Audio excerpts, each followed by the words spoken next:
Hello दोस्तों, कैसे हैं आप। देखो, आज हमें एक नया चैप्टर शुरू करना है। लिखिए मेरे साथ। चैप्टर का नाम है आपका single entry system. Single entry system. देखो, कुछ लोग जो है इसको इनकम्प्लीट रिकॉर्ड्स के नाम से भी जानते हैं। क्यों बोलते हैं, क्या मतलब है, मैं आपको बताऊंगा। जरा देखो, ये चैप्टर आखिर क्यों क्रिएट हुआ, इसका क्या मतलब निकल कर। बहुत पेशेंस वाइज मेरी बात सुनेंगे आप। स्टार्टिंग का 5 मिनट पहले चैप्टर का मीनिंग हमें समझ में आना चाहिए, फिर हम चैप्टर को आगे बढ़ाएंगे। देखो जरा, मैं ना आपकी कहानी बताता हूँ। देखो, आप अभी एक छोटे से बच्चे हो। ये आप हो बच्चे, आप अपने आप को समझना। कल को ना आप बड़े बच्चे बन जाओगे। बड़ा बच्चा बनने के बाद जिम्मेदारियां आपके ऊपर आ जाएंगी। जिम्मेदारी जब आएगी तो बड़ा मतलब डिग्री जब आपकी कंप्लीट हो जाएगी ना बच्चे, और उस केस में जब आपको अपने लाइफ को आगे बढ़ाना है, अपने लाइफ को सेट करना है, तो आपके पास 3 ऑप्शन है। 3 तरीके से लाइफ को सेट कर सकते हो। अगर हम कॉमर्स के अंदर में है तो, अगर हम कॉमर्स के बच्चे हैं तो हम 3 तरीके से लाइफ को आगे बढ़ा सकते हैं। एक तरीका है, या तो किसी कंपनी में जाके आप जॉब कर लो। किसी कंपनी में जाओ और आप जॉब करना शुरू करो, आप आगे बढ़ जाओगे। अगर जॉब करने का मन ना करे तो आप एक काम करना, बिजनेस कर लेना। बिजनेस किसी भी चीज़ का, कोई सामान बेचना है, दूध बेचना है, पानी बेचना है, कोई फैक्ट्री लगानी है, जो भी मन करे आप काम कर सकते हैं। अगर इन दोनों में से कोई भी इंटरेस्ट आपका नहीं है और आप अपने कॉमर्स में जो आपका मास्टरी है अकाउंट्स, अगर आप अकाउंट्स में आगे बढ़ना चाहते हो बच्चे, तो आपके पास एक ऑप्शन है कि आप अपना अकाउंटिंग फर्म खोल लेना। अकाउंटिंग फर्म, आपका काम चल जाएगा और काम का चलेगा, बहुत आगे बढ़ोगे। ये बहुत इंटरेस्टिंग काम है आपका, बहुत इंटरेस्टिंग काम है सर। अकाउंटिंग फर्म में क्या होता है, देखो ये बात तो आप अपने आप सीख जाओगे जैसे जैसे आप आगे बढ़े होंगे। लेकिन मैं थोड़ा सा बताऊं जो इस चैप्टर से जुड़ा हुआ है, वो बातें मैं आपको समझाऊं। अकाउंटिंग फर्म में क्या होगा बच्चे कि आपके पास 3 तरीके के लोग आपके पास आएंगे। एक आदमी जो बहुत छोटा है, एक थोड़ा सा उससे बड़ा है, आप देख सकते हो, और एक बहुत बड़ा आदमी है आपका। 3 तरीके के लोग आपके पास आएंगे। सर, तीनों में क्या फ़र्क है। देखो, ये एक छोटा इंसान है बच्चे, कोई दूध वाला, कोई पान वाला, कोई राशन वाला, जो छोटे मोटे काम कर रहा है बस। ये जो है ना, थोड़ा सा इससे बड़े स्केल पे है, थोड़ा सा बड़े स्केल पे। जैसे कि कोई आपका शॉपकीपर हो गया, कोई शोरूम चला रहा आपका। और ये बहुत बड़े बड़े लोग हैं बच्चे, हमारे कंट्री में जो बड़े बड़े बिजनेसमैन जो है ना, उनकी बात कर रहा हूँ। पता है, इन तीनों की आपकी कभी ना कभी रिक्वायरमेंट आएगी अगर आप अकाउंटिंग फर्म चलाते हो तो। जरा सुनना मेरी बात ध्यान से, क्या होने वाला है। ये आदमी जो एक दूध वाला है, पानी वाला है, राशन वाला है, जरा बताओ क्या कभी इसने अकाउंट्स मेंटेन किया होगा बच्चे। क्या जो आदमी दूध बेच रहा है, पानी बेच रहा है, वो कभी अकाउंट्स मेंटेन किया होगा? नहीं किया होगा बच्चे। कहाँ उसके पास इतने पैसे कि एक अकाउंटेंट को रखेगा, उसको सैलरी पे करेगा, ये खुद अकाउंट्स को थोड़े ही जानता है। इसने कोई अकाउंट्स मेंटेन नहीं किया। लेकिन ये भी जानना चाहेगा कि मैंने 1 साल में कितना प्रॉफिट कमाया। मेरे बच्चे, ये आपके पास आएगा, आप अपनी इंटेलिजेंसी से इसके प्रॉफिट को आप बता देना कि भैया आपने इतना प्रॉफिट कमाया है। सर, वो इंटेलिजेंसी कैसे यूज की जाएगी, चिंता ना करो, इस चैप्टर में मैं आपको समझाऊंगा। लेकिन मैं अभी बता रहा हूँ कि चैप्टर में करना क्या है। एक आदमी जो थोड़े से बड़े स्केल पे है, थोड़ा सा, जैसे कोई शोरूम का मालिक है जी, कोई छोटे मोटे फैक्ट्री चला रहा है। देखो, इसने भी बहुत सारे अकाउंट्स तो मेंटेन नहीं किए, लेकिन थोड़े मोटे अकाउंट्स मेंटेन किए जितना वो कर सकता है अपने आप। वो थोड़ी इसकी इतनी औकात है कि एक अलग से अकाउंटेंट रखेगा, उसको 30-40 हज़ार की सैलरी पे करेगा। तो इसने क्या क्या होगा, खुद ही थोड़े मोड़े अकाउंट्स मेंटेन किए होंगे। वो अकाउंट्स लेकर आपके पास आएगा, कहेगा कि चला बताओ जी मेरा प्रॉफिट कितना है। तो इनका भी प्रॉफिट आपको बताना पड़ेगा। कैसे बताऊंगा मैं आपको, यहाँ पे सिखाऊंगा, आप चिंता ना करना। ये जो हमारे बड़े बड़े बिजनेसमैन हैं, टाटा हो गया, बिरला हो गया, रिलायंस हो गया, विप्रो हो गया, बहुत बड़े बड़े लोग आपका, देखो इनके पास ऑलरेडी अपने अकाउंटेंट होते हैं जो अकाउंट्स अपना मेंटेन करते हैं। लेकिन कभी कभी इनके अकाउंट्स में आग लग जाती है बच्चे, चोरी हो जाता है, डिस्ट्रॉय हो जाता है, और इससे क्या हुआ कि इनका अकाउंट्स खत्म हो चुका है। तो कभी ना कभी ये भी आपके पास आ सकते हैं कि देखो जी हमने अकाउंट्स मेंटेन तो किया था लेकिन सब कुछ खत्म हो चुका है। आप एक काम करो, अपने इंटेलिजेंसी से आप मेरा बता दो मेरा प्रॉफिट कितना है। और बच्चे, इस तीनों का प्रॉफिट आपको निकाल के बताना पड़ेगा। इस चैप्टर की यही आपकी रिक्वायरमेंट है। ध्यान देना, चैप्टर का नाम आपका है इनकम्प्लीट रिकॉर्ड्स। रिकॉर्ड्स यहाँ पे क्या होंगे? इनकम्प्लीट होंगे। अगर आप तीनों की बात करो तो क्या रिकॉर्ड्स या तो है ही नहीं या फिर बहुत इनकम्प्लीट है, बच्चे कम रिकॉर्ड है, लेकिन आपको प्रॉफिट निकालना पड़ेगा। ये हमने आपको बताया कि अगर कल को अकाउंटिंग फर्म, एक फर्म खोलते हो आप अकाउंटिंग को लेकर, तो क्या क्या काम करना पड़ सकेगा। सर क्या यही काम करना होगा? नहीं बच्चे, और भी कई सारे काम होते हैं, बट हम उसमें थोड़े ही फोकस करेंगे। हमारा काम क्या है कि अगर मैं आपको बड़ा करा दूं तो इस चैप्टर से जुड़ी कौन कौन सी बातें आपको करना पड़ेगा, ये आपको काम करने पड़ेंगे, ठीक है ना। अब देखो, चैप्टर का अल्टीमेट आपको मीनिंग पता होना चाहिए कि चैप्टर में कर क्या रहा है। इस चैप्टर में क्या होगा, हर एक क्वेश्चन में अकाउंट्स बिल्कुल कम होंगे, लिमिटेड रिकॉर्ड्स मेंटेन किए गए होंगे जी, और उस लिमिटेड रिकॉर्ड से आपने क्या करना होगा बच्चे, आपको प्रॉफिट यहाँ पर निकालना होगा। तो प्रॉफिट कैसे निकाला जाएगा मैं आपको सिखाता हूँ। आप जरा लिखना शुरू करेंगे। सिंगल एंट्री सिस्टम में किसी भी कंपनी के प्रॉफिट को निकालने के लिए, किसी फर्म के प्रॉफिट को निकालने के लिए आपके पास जो मेथड्स है वो दो है, साथ साथ लिखेंगे ना, आगे ना पीछे आपका। एक है बच्चे आपका स्टेटमेंट, पहला मेथड आपका है statement of affair method, affair method आपका, ये पहला मेथड आपके पास है। और सेकेंड जो मेथड आपका है वो है conversion method, conversion method. Sir ये दोनों में क्या फर्क है मैं आपको बताऊंगा, आप चिंता ना करो, स्लोली स्लोली चैप्टर को चलने दो। आपके दिमाग में अभी कोई सवाल ना उठे, जब मेरा चैप्टर खत्म हो जाएगा तो सारी बातें अपने आप समझ में आ जाएंगी। आप थोड़ा पेशेंस वाइज मेरी बात को सुनना, है ना, आपको अच्छा लगेगा चैप्टर आपका यहाँ पे। तो हमने कहा कि देखो जी, अगर इनकम्प्लीट रिकॉर्ड से आपको प्रॉफिट निकालना है तो दो तरीका हमारे पास है, एक है स्टेटमेंट ऑफ अफेयर मेथड, दूसरा आपका कन्वर्जन मेथड। आप दोनों में से कोई भी तरीका फॉलो कर सकते हो। सर दोनों में क्या फर्क है मैं आपको बताऊंगा, पहले याद रखना मैंने 3 तरीके के लोग आपको बताए थे, एक छोटा, एक एवरेज और एक बहुत बड़ा। मेरे बच्चे जनरली ये लोग जब आते हैं ना आपके पास, एक दूध वाला, राशन वाला, पानी वाला, तो इनके लिए आप क्या करते हो, इस मेथड को फॉलो करते हो। जब इनका प्रॉफिट निकालना होता है तो हम स्टेटमेंट ऑफ अफेयर मेथड को फॉलो करते हैं, लेकिन जब हम इनका प्रॉफिट निकालते हैं बच्चे, इनका प्रॉफिट, तो जनरली हम क्या करते हैं, कन्वर्जन मेथड को फॉलो करते हैं, कन्वर्जन मेथड को। आपका सर दोनों में क्या फर्क है मैं आपको समझाऊंगा, चिंता नहीं करना। मैं आपको आज एक काम करता हूं, पहले तो मैंने आपको बता दिया कि ये दोनों मेथड जो है बच्चे वो इनकम्प्लीट रिकॉर्ड से प्रॉफिट निकालने का आपका तरीका है, ठीक है ना। आज की क्लास में हम क्या करेंगे, हम अपने पहले मेथड पर फोकस करेंगे जिसका नाम है आपका स्टेटमेंट ऑफ अफेयर मेथड। पहले हम इसको समझेंगे जी, फिर बाद में हम उसको भी समझ लेंगे। तो पहले मैं इसको मिटाऊंगा, आपने लिख लिया होगा मेरे साथ, मुझे विश्वास है। और आप ना मेरे साथ एक काम करो, मेरे साथ एक काम करो, लिखो जरा आप यहाँ पे हेडिंग, आज का टॉपिक आपका है जी, आज हम सीख रहे हैं स्टेटमेंट ऑफ अफेयर मेथड। अगर कोई बाहर वाला इंसान आपसे मिल जाए और वो पूछे कि जरा बताओ आप ये दो मेथड में क्या कर रहे हो या इस चैप्टर में क्या कर रहे हो, तो आप कहना कि भैया रिकॉर्ड्स इनकम्प्लीट है या रिकॉर्ड्स है ही नहीं, हम उनसे भी प्रॉफिट निकालने की कोशिश कर रहे हैं, और हाँ रियल प्रॉफिट, सही प्रॉफिट आपका, ठीक है ना। देखो जरा क्या होगा इस मेथड के अंदर में, इस मेथड के अंदर में आप ना एक काम करना, मेरी बात ध्यान सुनेंगे, आप एक डायग्राम यहाँ बनाओ, एक डायग्राम यहाँ बनाओ। देखो थोड़ा सा ना आपको परेशानी होगी क्योंकि मैं बार बार बीच में चेंज करूंगा, इसलिए डायग्राम आप बड़ा बना लो ताकि मेरे साथ साथ आप भी यहाँ पे क्या करो, चेंज कर पाओ यहाँ पे, ठीक है ना।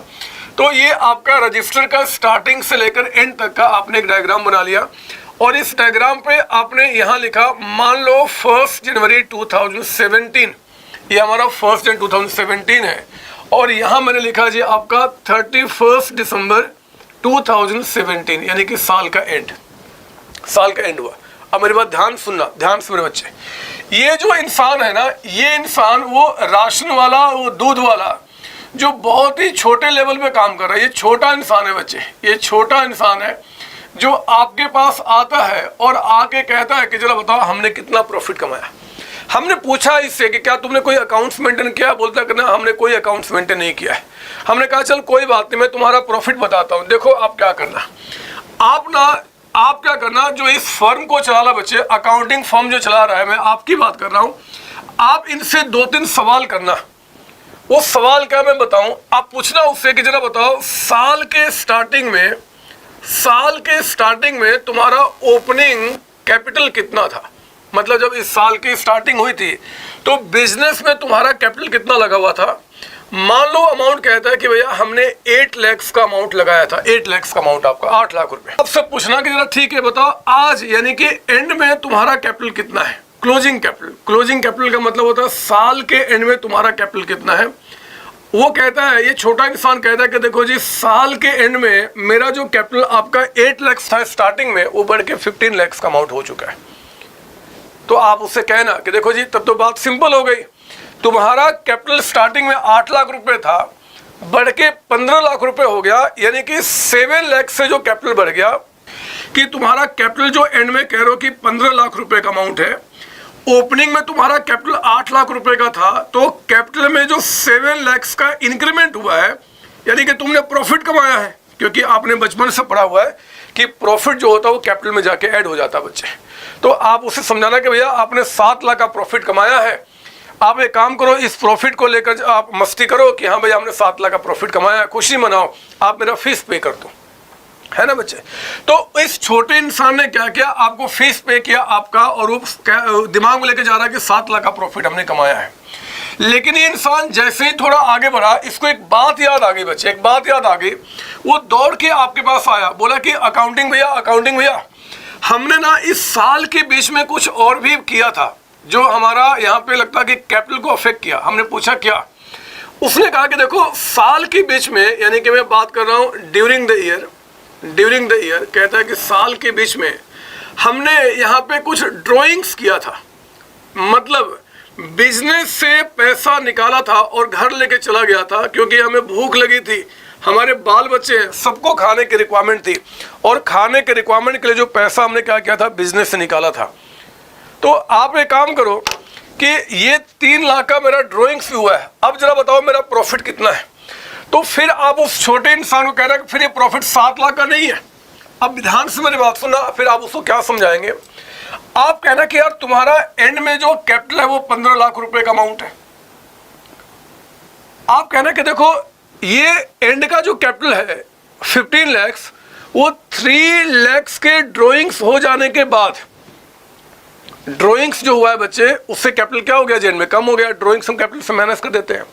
तो आप उसको समझाना कि अगर ये 3 लाख की ड्राइंग्स नहीं हुई रहती, अगर ये ड्राइंग्स ना हुआ रहता, तो एंड में जो तुम्हारा कैपिटल 15 लाख है ना, वो 3 लाख और होता, यानी कि 18 लाख का अमाउंट यहाँ पे होता, 18 लाख का अमाउंट। समझ लो मेरी बात, कोई बड़ी बात थोड़ी सिखा रहा हूँ जी, आप जानते हैं इस बात को यार। 15 लाख आप एंड में कैपिटल बता रहे हो, लेकिन तब जब 3 लाख की आप ड्राइंग्स कर चुके हो, अगर ये ड्राइंग्स ना हुआ होता तो फिर तुम्हारा कैपिटल एंड में कितना होता है, 18 लाख आपका। फिर आप कहना कि यार 18 लाख एंड में होता, स्टार्टिंग में जो तुम्हारा कैपिटल था वो 8 लाख का अमाउंट था, तो 8 लाख जो बढ़ के 18 हो गया, यानी कि आपने जो प्रॉफिट कमाया है वो 10 लाख का प्रॉफिट कमाया है, 10 लाख का, है ना बच्चे, 10 लाख का प्रॉफिट कमाया है। तो जरा बताओ ये छोटा इंसान और खुश हो जाएगा ना कि कहाँ हमने 7 लाख सोचा था, 10 लाख का प्रॉफिट हो गया। और स्वाभाविक सी बात है, आप जरा बताओ यहाँ पे कि 8 लाख बढ़ के 15 लाख हो गया, तो 7 लाख का एक तो ये प्रॉफिट कमाया आपने, और 3 लाख का जो ड्राइंग्स आप घर लेके जा चुके हो वो भी प्रॉफिट ही तो है, प्रॉफिट ही तो है। तो कितना कमाया आपने, टोटल 10 लाख का अमाउंट कमाया। बात समझ में आ रही है? तो सर हाँ समझ में आ रही है, पता है। अब ये छोटा इंसान ना और खुश हो गया, बोला कि यार हमने 10 लाख का प्रॉफिट कमाया है, और फिर वो घर जाने लगा। लेकिन जब जैसे रास्ते में गया, इसको एक बात और ध्यान में याद आ गई, वो दौड़कर आपके पास आया, बोला कि अकाउंटिंग भैया ड्यूरिंग द ईयर हमने एक और भी काम किया था। हमने पूछा क्या, जरा बताओ। तो उसने कहा कि देखो घर की मेरी जो पर्सनल प्रॉपर्टी थी, घर में मेरे वाइफ के जो ज्वेलरी थे उनको मैंने बेच दिया था एक समय, और वो बेच के पैसा भी मैंने बिजनेस में डाला था। कुछ पैसे की रिक्वायरमेंट आ गई थी बिजनेस में, तो मैंने घर का यानी कि पर्सनल कोई एसेट्स बेचकर वो पैसा भी बिजनेस में हमने डाला था। तो एक्चुअली वो कहना चाहता है कि मैंने बिजनेस में एडिशनल कैपिटल दिया है बच्चे। वो कहना चाहता है कि हमने बिजनेस में क्या किया है, एडिशनल कैपिटल दिया है। हमने पूछ लिया कि जरा बताओ कितना तुमने घर की जो प्रॉपर्टी थी, घर में जो वाइफ की ज्वेलरी थी, वो कुछ भी आपने बेच के बिजनेस में कितना डाला। वो कहता है कि देखो जी हमने यहाँ पे 5 लाख रुपए बिजनेस में इन्वेस्ट किए थे, 5 लाख। तो आप कहना जरा सोच लो पहले, और तो कुछ नहीं हुआ था, क्योंकि अब मैं दोबारा नहीं सुनूंगा, इतने कम फीस पे कर रहे हो 500-600 रुपये, और इतनी सारी बातें बार बार बोल रहे हो। जरा सोच लो कि कैपिटल में कोई और तो चेंज नहीं किया था, उसने कहा कि नहीं अब हमने कोई चेंज नहीं किया था, कसम खाता हूँ, आप बता दो मेरा प्रॉफिट कितना है। तो फिर आप इस छोटे इंसान का प्रॉफिट निकालना कुछ इस तरीके से, जरा सुनना। देखो आपने क्या बोला, आपने कहा कि कैपिटल आपका 15 लाख से एंड में, आपका जो कैपिटल है कितना जी, 15 लाख रुपए। लेकिन ये जो एंड में कैपिटल है, ध्यान देना, इस एंड में जो कैपिटल होता है बच्चे, इसमें ये सारी बातें ऑलरेडी प्लस माइनस हो जाती हैं। आप पढ़े हो ना, एंड का कैपिटल निकलते समय ये drawing additional capital already plus minus हो चुके होंगे। तो आप उसको समझाना कि 15 लाख जो एंड में कैपिटल है, ये ड्राइंग्स 3 लाख का हो जाने के बाद, अगर ये ड्राइंग्स ना हुआ होता तो 3 लाख कैपिटल आपका और होता, यानी कि 18 लाख का अमाउंट। फिर आप उससे कहना कि आपने 5 लाख जो एडिशनल कैपिटल दिया है, इसके बाद आपका कैपिटल बढ़ के एंड में 15 लाख हो गया है। जो भी साल के बीच में होता है ना बच्चे, वो कैपिटल से ऑलरेडी प्लस माइनस हो जाता है। तो 15 लाख में ये 5 लाख रुपए वो मिला है जो आपने घर से लगाया था जी। अगर ये 5 लाख आप नहीं लगाए होते, तो उस केस में आपका जो कैपिटल होता वो कितना होता जी, 13 लाख का अमाउंट आपका। अब सुनना मैंने क्या बोला बच्चे, मैंने क्या किया कि क्लोजिंग कैपिटल में इन दोनों के इंपैक्ट को खत्म कर दिया। अगर ये ड्राइंग्स ना होता तो कैपिटल आपका बढ़ जाता, अगर आप एडिशनल कैपिटल ना दिए होते तो फिर कैपिटल कितना होता आपका यहाँ पे 13। मेरे बच्चे इस 13 को हम बोलेंगे आपका एडजस्टेड कैपिटल, हम इससे बोलेंगे adjusted capital at the end. Sir लिखे, नहीं लिखना, मैं इसको तरीके से लिखाऊंगा, अभी मैं समझा रहा हूँ। एडजस्टेड कैपिटल का मतलब होता है कि जो भी कैपिटल में चेंजेस पूरे साल में आए हैं, उनके इंपैक्ट को खत्म करने के बाद हमारा एंड में कैपिटल कितना होता है, दैट इज 13 लाख का अमाउंट। तो ये 13 लाख। और जरा बताओ आपका जो ओपनिंग कैपिटल है, वो कितना अमाउंट बता रहा बच्चे आपका यहाँ पे, 8 लाख का अमाउंट। तो जरा सोचो ना कि अगर आपके साल के स्टार्टिंग में कैपिटल जो 8 लाख का था, अगर वो कैपिटल आपका बढ़कर यहाँ पे 13 लाख का हो चुका है, तो कैपिटल में जरा बताओ इंक्रीमेंट कितने का हो गया सर, 5 लाख का अमाउंट आपका। तो मेरे बच्चे इसका मतलब कि आपने जो प्रॉफिट कमाया है ना, वो कितना कमाया, 5 लाख। ये फिगर आप क्या करना, उस छोटे इंसान को बता देना, वो 5 लाख के फिगर को लेकर घर चला जाएगा और उसको जो करना होगा करेगा। हमें क्या फर्क पड़ता है, हमें तो हमारा फीस मिल गया और वो अपना काम समझे, हम अपना काम समझेंगे, काम पूरा आपका हो गया है ना। यही तो काम करना बच्चे, इसको बोलते हैं स्टेटमेंट ऑफ फेयर मेथड। पता मैंने क्या किया, आप इसको लिखना नहीं, मैं अब इसको हटाता हूँ। मैंने क्या किया, मैं आपको समझा दूँ 2 मिनट में, क्योंकि मुझे पता है आप बोर हो रहे हो, ये चीज़ें आप जानते हो ऑलरेडी, 11वीं क्लास में पढ़ते आ रहे ठीक से आपका स्टार्टिंग से। ये हमने क्या किया, एक्चुअली होता क्या है ना कि ये आपका जो, चलो मैं यही बता देता हूँ, आपका ओपनिंग कैपिटल और जो क्लोजिंग कैपिटल है ना बच्चे, ओपनिंग क्लोजिंग, इसमें चेंज होने के 3 मेन रीजन होते हैं। ओपनिंग क्लोजिंग में जो चेंजेस आते हैं उसके 3 मेन रीजन होते हैं। मेन क्या, 3 ही रीजन होते हैं, 3 ही होते हैं। एक आपका ड्राइंग्स, एक आपका एडिशनल कैपिटल, और अब जो लिख रहा हूँ आपको नहीं लिखना, एक होता है आपका प्रॉफिट या फिर लॉस। आप याद कीजिए बचपन से आपने जितना अकाउंट सीखा है, आप कैपिटल में जो चेंजेस लाते हैं बच्चे, कैपिटल में जो प्लस माइनस करते हैं, वो 3 चीज़ें ही होती हैं, या तो आपका एडिशनल कैपिटल, या फिर आपका ड्राइंग्स, या फिर प्रॉफिट या लॉस। तो हमने क्या किया, क्लोजिंग ओपनिंग में से अगर इस 2 के इंपैक्ट को खत्म कर दूं, तो जो हमारा बैलेंसिंग फिगर बचेगा उसको हम क्या बोलेंगे, प्रॉफिट या लॉस। अगर कैपिटल बढ़ गया तो प्रॉफिट कहूंगा और घट गया तो लॉस कहूंगा। बात समझ में आ रही है आपको सर? हाँ जी।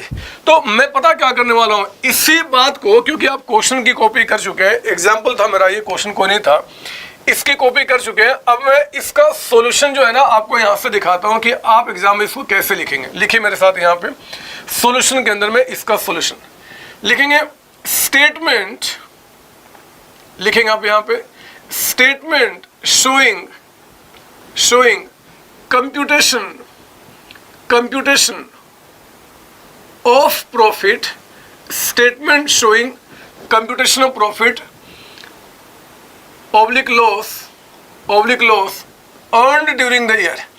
आपने अर्न ड्यूरिंग द ईयर, इस 1 साल में क्या प्रॉफिट या क्या लॉस कमाया है, उसको पता करने का मैं आपके पास एक स्टेटमेंट दिखाता हूँ। चेक कीजिए आप कैसे बनाएंगे। ये लिख रहे हैं बच्चे, मेरे साथ लिखना आपको, मैं स्टेटमेंट दिखा रहा हूँ एग्जाम में कैसे लिखना है। आप पहले ना कैपिटल एट एंड, यानी कि जो आपका क्लोजिंग कैपिटल है आप उसको यहाँ रिकॉर्ड कीजिए। कितना अमाउंट है आपका? 15 लाख का अमाउंट। तो आपने क्या किया, 15 लाख का कैपिटल यहाँ पर रिकॉर्ड कर दिया। अब देखो इस प्रॉफिट लॉस को छोड़ के जो बाकी के 2 रीजन हैं आप उसके इम्पैक्ट को खत्म करो। मेरे शब्दों को सुनना ज़्यादा अच्छा लगेगा। हमने कहा कि 3 लाख की ड्रॉइंग्स होने के बाद कैपिटल आपका 15 है। अगर ये ड्रॉइंग्स ना हुआ रहता, अगर ये ड्रॉइंग्स ना हुआ होता तो उस केस में कैपिटल आपका ज़्यादा होता। तो ड्रॉइंग्स जो आपका है during the year, drawings during the year, मेरे बच्चे इस ड्रॉइंग्स को आप क्या करें, इस 3 लाख को यहाँ पे लाके आप ऐड करते। सुन लो मेरी बात, मैं कुछ भी नहीं बता रहा। कैपिटल जब एंड का हम लेकर आते हैं ओपनिंग से तो ड्राइंग्स को माइनस करते तो मैंने उसको ऐड कर दिया जी, इम्पैक्ट खत्म हो गया। और एडिशनल कैपिटल देने से कैपिटल बढ़ गया है। हमने कहा कि अगर ये एडिशनल कैपिटल ना हुआ रहता, अगर ये एडिशनल कैपिटल ना हुआ रहता, लिख रहे हैं आप एडिशनल कैपिटल आपका जो ड्यूरिंग द ईयर है, अगर ये ना होता ड्यूरिंग द ईयर तो उस केस में लिखेंगे यहाँ पे ड्यूरिंग द ईयर ना होता। कितना अमाउंट है जी? 5 लाख। अगर ये 5 लाख ना हुआ रहता तो जरा बताओ हमारे पास कैपिटल कितना होता? 15 + 3 18 - 5 13 लाख का अमाउंट, 13 लाख है ना बच्चे। इस 13 लाख को आप कहेंगे एडजस्टेड कैपिटल। ये इसका इंक क्या हो गया? मैंने तो सब कुछ बचा कर रखा था आपके लिए ठीक से लिखूंगा। चलो कोई बात नहीं, देखता हूँ ये कैसे लिखता है। हाँ ये ठीक लिख रहा है बच्चे। लिखेंगे आप adjusted capital, adjusted capital at the end. आपका एंड में जो एडजस्टेड कैपिटल कितना हो जाता है? 13 लाख का अमाउंट आपका। इस 13 लाख में आपने क्या करना है? ओपनिंग कैपिटल को माइनस करना है। ओपनिंग कैपिटल आपका जरा बताओ ओपनिंग कैपिटल कितना था यहाँ पे? सर 8 लाख। तो 13 लाख में आप यहाँ पे 8 लाख के अमाउंट को माइनस कर देंगे। जरा बताओ अमाउंट कितना बच गया? सर 5 लाख का अमाउंट यहाँ पे, 5 लाख। पर बच्चे इस 5 लाख को हम क्या बोलेंगे जी? अगर ओपनिंग से कैपिटल बढ़ रहा है तो इसे आप कह देना कि ये नेट प्रॉफिट है during the year, net profit during the year. और अगर ये कम हो जाता तो मैं इसको क्या बोलता जी? लॉस कह देता। अगर कैपिटल आपका कम होता तो मैं क्या करता? लॉस करता। लो, क्वेश्चन खत्म हो गया, क्वेश्चन खत्म हो गया। आप बताओ इस क्वेश्चन में क्या दम है? ये टॉपिक तो मुझे लग रहा है कि आज मैं सिर्फ समय बर्बाद करूंगा आपका, कुछ है नहीं पढ़ाने के लिए। आप घर में 2 मिनट का समय लगा लोगे ना तो अपने आप ही समझ में आ जाएगा। आज मैं पूरे क्लास में सिर्फ आपको बेवकूफ़ बनाऊंगा और कुछ भी नहीं। आप कहो तो मैं इसको मिटा दूं क्या? सर हाँ मिटा दो। सर एक बात बताओ ना, आप तो बड़े स्मार्ट हो, आप ना गेम खेल लो हमारे साथ। आपने ये समझाया ठीक है, लेकिन इसको स्टेटमेंट ऑफ अफेयर मेथड क्यों बोलते हैं सर? ये तो आपने बताया नहीं। बताएंगे बच्चे, अब चिंता ना करो। मैंने कहा ना आज की क्लास जो है वो बहुत आपको अच्छा लगेगा जब क्लास खत्म हो जाएगी। तो आप बस पेशेंस वाइज मेरे साथ सुनते रहना। अगर आपका पेशेंस बीच में लूज हो गया और आपने कहा कि क्लास तो बोरिंग है, मुझे आगे नहीं पढ़ना, तो आप बहुत बड़ी भूल करोगे बच्चे, आपका बहुत बड़ी भूल करोगे। आपको बहुत ध्यान से मेरी बातें सुननी है। एक बात और बता दूं कि 11th क्लास से लेकर ऑनवर्ड जितनी पढ़ाई आपने की है उसमें अगर अकाउंट्स में कोई भी कमी है, कोई भी कमी है, तो मैं कसम खाता हूं वो कमी मैं इस चैप्टर में आपका दूर कर दूंगा। लेकिन बशर्ते कि आपको पेशेंस वाइज मेरी बात सुननी पड़ेगी, है ना। इसमें ये चैप्टर जो है ना बच्चे, क्योंकि इनकम्प्लीट रिकॉर्ड्स, कुछ गलतियां हैं, कुछ रिकॉर्ड्स मेंटेन नहीं हुए, सबको ठीक करना होगा। मैं सब कुछ सिखाऊंगा और आप सच्ची बता रहा हूँ, सच्ची बता रहा हूँ, आपका अकाउंट्स पूरा का पूरा मैं स्ट्रॉन्ग कर दूंगा। इस चैप्टर पे पूरा मेरे साथ चलना, देखो आपको कितना मजा आएगा। मैं काम करूँ क्या, भाषण देने के बजाय क्वेश्चन करा दूं मैं, आपको अच्छा लगेगा। आप जरा आ जाओ मेरे बुक का क्वेश्चन नंबर 1 चेक करेंगे आप। क्वेश्चन नंबर 1 क्या बता रहा है, आओ जरा चेक करेंगे। क्वेश्चन नंबर 1 यहाँ पे मिला बच्चे? क्वेश्चन नंबर 1 निकालेंगे, जल्दी से देखिए अपने बुक में। और क्वेश्चन नंबर 1 निकालेंगे सिंगल एंट्री सिस्टम का। मिल गया सर? हाँ, ये CA नवंबर 2007 में IPCC लेवल में क्वेश्चन आया था बच्चे, 2 मार्क्स का, है ना। जो इनका आपका क्वेश्चन है 2 मार्क्स का। एक बार चेक करते हैं क्वेश्चन क्या है और हम कर पाते कि नहीं कर पाते। पढ़िए मेरे साथ क्वेश्चन नंबर 1, पढ़ेंगे आप जल्दी से फटाफट। देखो जरा क्वेश्चन नंबर 1 क्या बता रहा है। कहता है कि closing capital of mister A, closing capital and में वो कहता है कि 1,50,000 का अमाउंट है, 1.5 लाख का अमाउंट। फिर कहता है कि ऑन 1 4 2006, मतलब इस साल के स्टार्टिंग में उसका कैपिटल कहता है कि 60,000 था, this is opening capital. During the year कहता है he had drawn 40,000 for the domestic expense, domestic मतलब घर के लिए। तो घर के लिए उसने बिजनेस से 40,000 रुपये निकाला बच्चे। ये ड्राइंग्स है आपका, ये ड्राइंग्स कहा जाएगा। और ही introduce 25,000 as additional capital in February 2007, यानी कि साल के बीच में उसने एडिशनल कैपिटल भी बिजनेस में डाला है। बोलता बताओ उसका प्रॉफिट कितना है। मुझे नहीं लगता कि मेरा कोई भी बच्चा जो इस क्वेश्चन को नहीं कर पाएगा, सभी कर जाएंगे। चलो स्टार्ट करो, सॉल्यूशन कर रहे हैं आप क्वेश्चन नंबर 1 का। लिखो यहाँ पे मेरे साथ, statement showing computation of profit oblique loss during the year. हमारे इस साल में क्या प्रॉफिट क्या लॉस हुआ है, इसको पता करने का मैं आपको एक यहाँ पे दिखा रहा हूँ स्टेटमेंट आपको पता है ना हम क्या करेंगे। लिखिए मेरे साथ यहाँ पे, क्लोजिंग कैपिटल। जरा पता करो क्वेश्चन में कि कैपिटल आपका जो क्लोजिंग यानी कि एंड का है वो कितना बता रहा है आपको। यहाँ पे बताओ ना कितना बता रहा है क्लोजिंग कैपिटल। सर वो 1,50,000, यहाँ लिखिए 150। मेरे बच्चे ओपनिंग से क्लोजिंग आते समय जिनको आप प्लस करते हो उसको माइनस कर दो, जिसको माइनस करते हो उसको प्लस कर दो, यानी कि उसका इम्पैक्ट खत्म कर दो। यानी कि देखो ना, जो आपको 40,000 का ड्रॉइंग्स बता रहा है क्वेश्चन में, हमने कहा अगर वो ड्रॉइंग्स ना हुआ रहता, यानी कि ड्रॉइंग्स ड्यूरिंग द ईयर जो अमाउंट आपका बता रहा है ड्यूरिंग द ईयर, हमने कहा अगर ये ना हुआ रहता, कितना अमाउंट है आपका 40,000। तो बताओ अगर ये ड्रॉइंग्स ना होता तो एंड में कैपिटल 150 से कम होता कि ज़्यादा होता? सर ज़्यादा होता। तो हमने क्या किया, यहाँ पे आपका 40,000 ऐड किया। माइनस करो आप यहाँ पे एडिशनल कैपिटल आपका, लिखिए additional capital during the year. अगर साल के बीच में एडिशनल कैपिटल आप ना दे रहे थे ड्यूरिंग द ईयर, तो उस केस में आखिर ये आपका कितना अमाउंट होता है, कितना बता रहे एडिशनल कैपिटल 25। इन सबके इम्पैक्ट को खत्म करके जरा बताओ, 150 प्लस 40 190 माइनस 25 कितना हो गया, 165 है ना बच्चे, चेक कर लो। सर हाँ वही आएगा। इसको हम क्या बोलते हैं बच्चों, इसको हम कहते हैं एडजस्टेड कैपिटल। इसे कहते हैं हम adjusted capital at the end. आपका 165 हो गया। हम इसमें से माइनस कर देंगे, हटा देंगे ओपनिंग कैपिटल जो था, साल के स्टार्टिंग का जो आपका कैपिटल था। जरा बताओ आपके साल के स्टार्टिंग में कैपिटल कितना बता रहा बच्चों यहाँ पे। सर साल के स्टार्टिंग में 60,000। तो आप यहाँ से क्या करो, 60,000 का अमाउंट माइनस करो। मुझे बताओ जरा, 60 बढ़ के 165 हो गया तो आपने कितना प्रॉफिट कमाया होगा, 1,05,000। यही आपका नेट प्रॉफिट है। जरा बताओ, हमारे सी एग्जाम में ये क्वेश्चन 2 नंबर का आया है। क्या मेरा कोई भी ऐसा बच्चा है, कोई भी बच्चा किसी भी लेवल का, जो ये क्वेश्चन नहीं कर पाएगा? सर क्यों नहीं कर जाएंगे, ये तो कुछ है नहीं क्वेश्चन आपका, ये तो सर हमसे ही हो जाता। हाँ बच्चे हाँ, इसमें कुछ दमी ने जो मुझे समझाना है, आप प्लीज़ इसकी कॉपी कर लो, पहले आप इसकी कॉपी कर लो।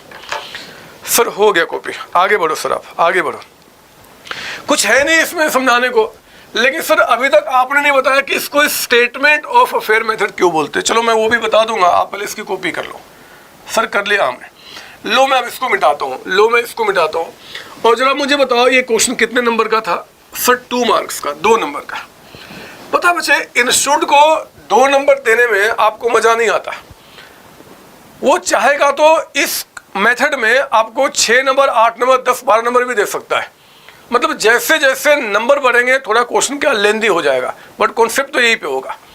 मैं आपको बता रहा हूँ कि अगर आपके एग्जामिनर को इसी मेथड में अगर वो आपको 10 नंबर, 12 नंबर, 15 नंबर देने का उसको मन करता है, मतलब ज़्यादा मार्क्स देने का मन करता है, तो क्वेश्चन थोड़ा सा लेंदी कर देगा। वो लेंदी कैसे करेगा मैं आपको समझाता हूँ, आप जरा लिखना बंद करना। अगर मान लो इस मेथड से आपको प्रॉफिट निकालना है तो जरा बताइए कि इन्फॉर्मेशन रिक्वायर्ड क्या क्या था जी। सर हमें चाहिए था एक तो ओपनिंग कैपिटल, हमें चाहिए था सर एक ओपनिंग कैपिटल, ठीक बोला आपने। एक हमें चाहिए था यहाँ पे क्लोजिंग कैपिटल, एक हमें चाहिए था क्लोजिंग कैपिटल आपका। और क्या हमें चाहिए था जी, ड्राइंग्स चाहिए था बच्चे कि आपने पूरे साल में ड्राइंग्स कितना किया है। और एक हमें चाहिए था एडिशनल कैपिटल। बिलीव करो, आप मुझे ये 4 बातें बता दो, मैं दुनिया में किसी भी आदमी का प्रॉफिट बता सकता हूँ। मैं प्रूफ भी कर दूंगा कि प्रॉफिट बिल्कुल सही निकल के आएगा, थोड़ा सा पेशेंस रखना। लेकिन हाँ, इस मेथड में 4 चीज़ें आपको यहाँ पे पूछनी होगी उस छोटे इंसान से, तो आप उसका प्रॉफिट बता देंगे। अब जरा मेरी बात सुनो, एग्जामिनर अगर आपको अच्छे मार्क्स देना चाहता है इस क्वेश्चन के अंदर में, तो वो क्या करेगा पता कभी कभी क्या होगा बच्चे कि क्वेश्चन में आपका ओपनिंग कैपिटल जो होगा ना वो मिसिंग होगा, वो नहीं बताएगा। कभी कभी क्लोजिंग कैपिटल भी आपको नहीं बताएगा, कभी कभी ड्राइंग्स भी नहीं बताएगा, कभी कभी ये भी नहीं बताएगा। मतलब हो सकता है इन चार में से एक दो चीजें मिसिंग हो आपका। तो देखो जो पता है वो तो ठीक है, जो नहीं पता उसको हम ढूंढ लेंगे।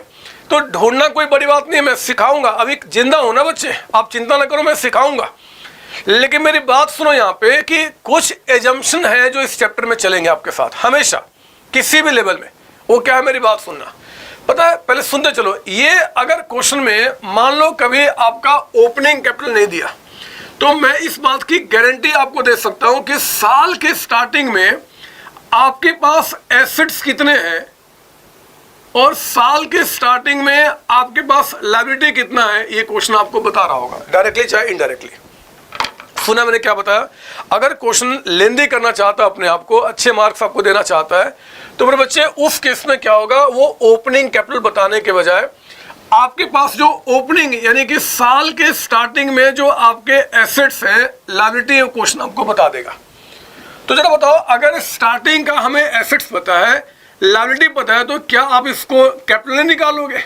हम बचपन से पढ़ते आ रहे हैं। अगर हम ये कहें कि हमारा जो बैलेंस शीट है ओपनिंग वाला, तो एसेट्स इस साइड लायबिलिटी और दूसरा कैपिटल होता है। एसेट्स में लायबिलिटी को हटाओ तो कैपिटल बच जाएगा, यानी कि मैं कैपिटल यहां से निकाल लूंगा।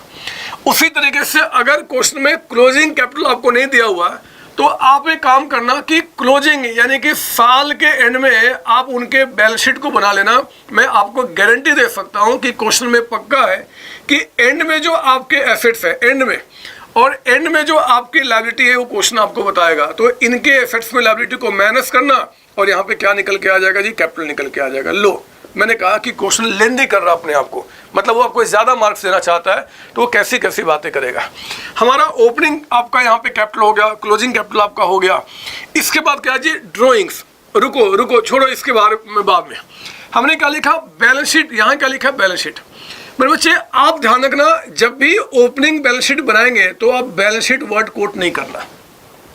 क्लोजिंग बैलेंस शीट में बैलेंस शीट कोट नहीं करना। सर क्यों कोट नहीं करना? अकाउंट्स कहता है कि आप बैलेंस शीट नाम तभी यूज करोगे अगर हमने अकाउंट्स को प्रॉपर मेंटेन किया है। अगर हमने अकाउंट्स को प्रॉपर मेंटेन किया है तब तो हम नाम लिखेंगे बैलेंस शीट का।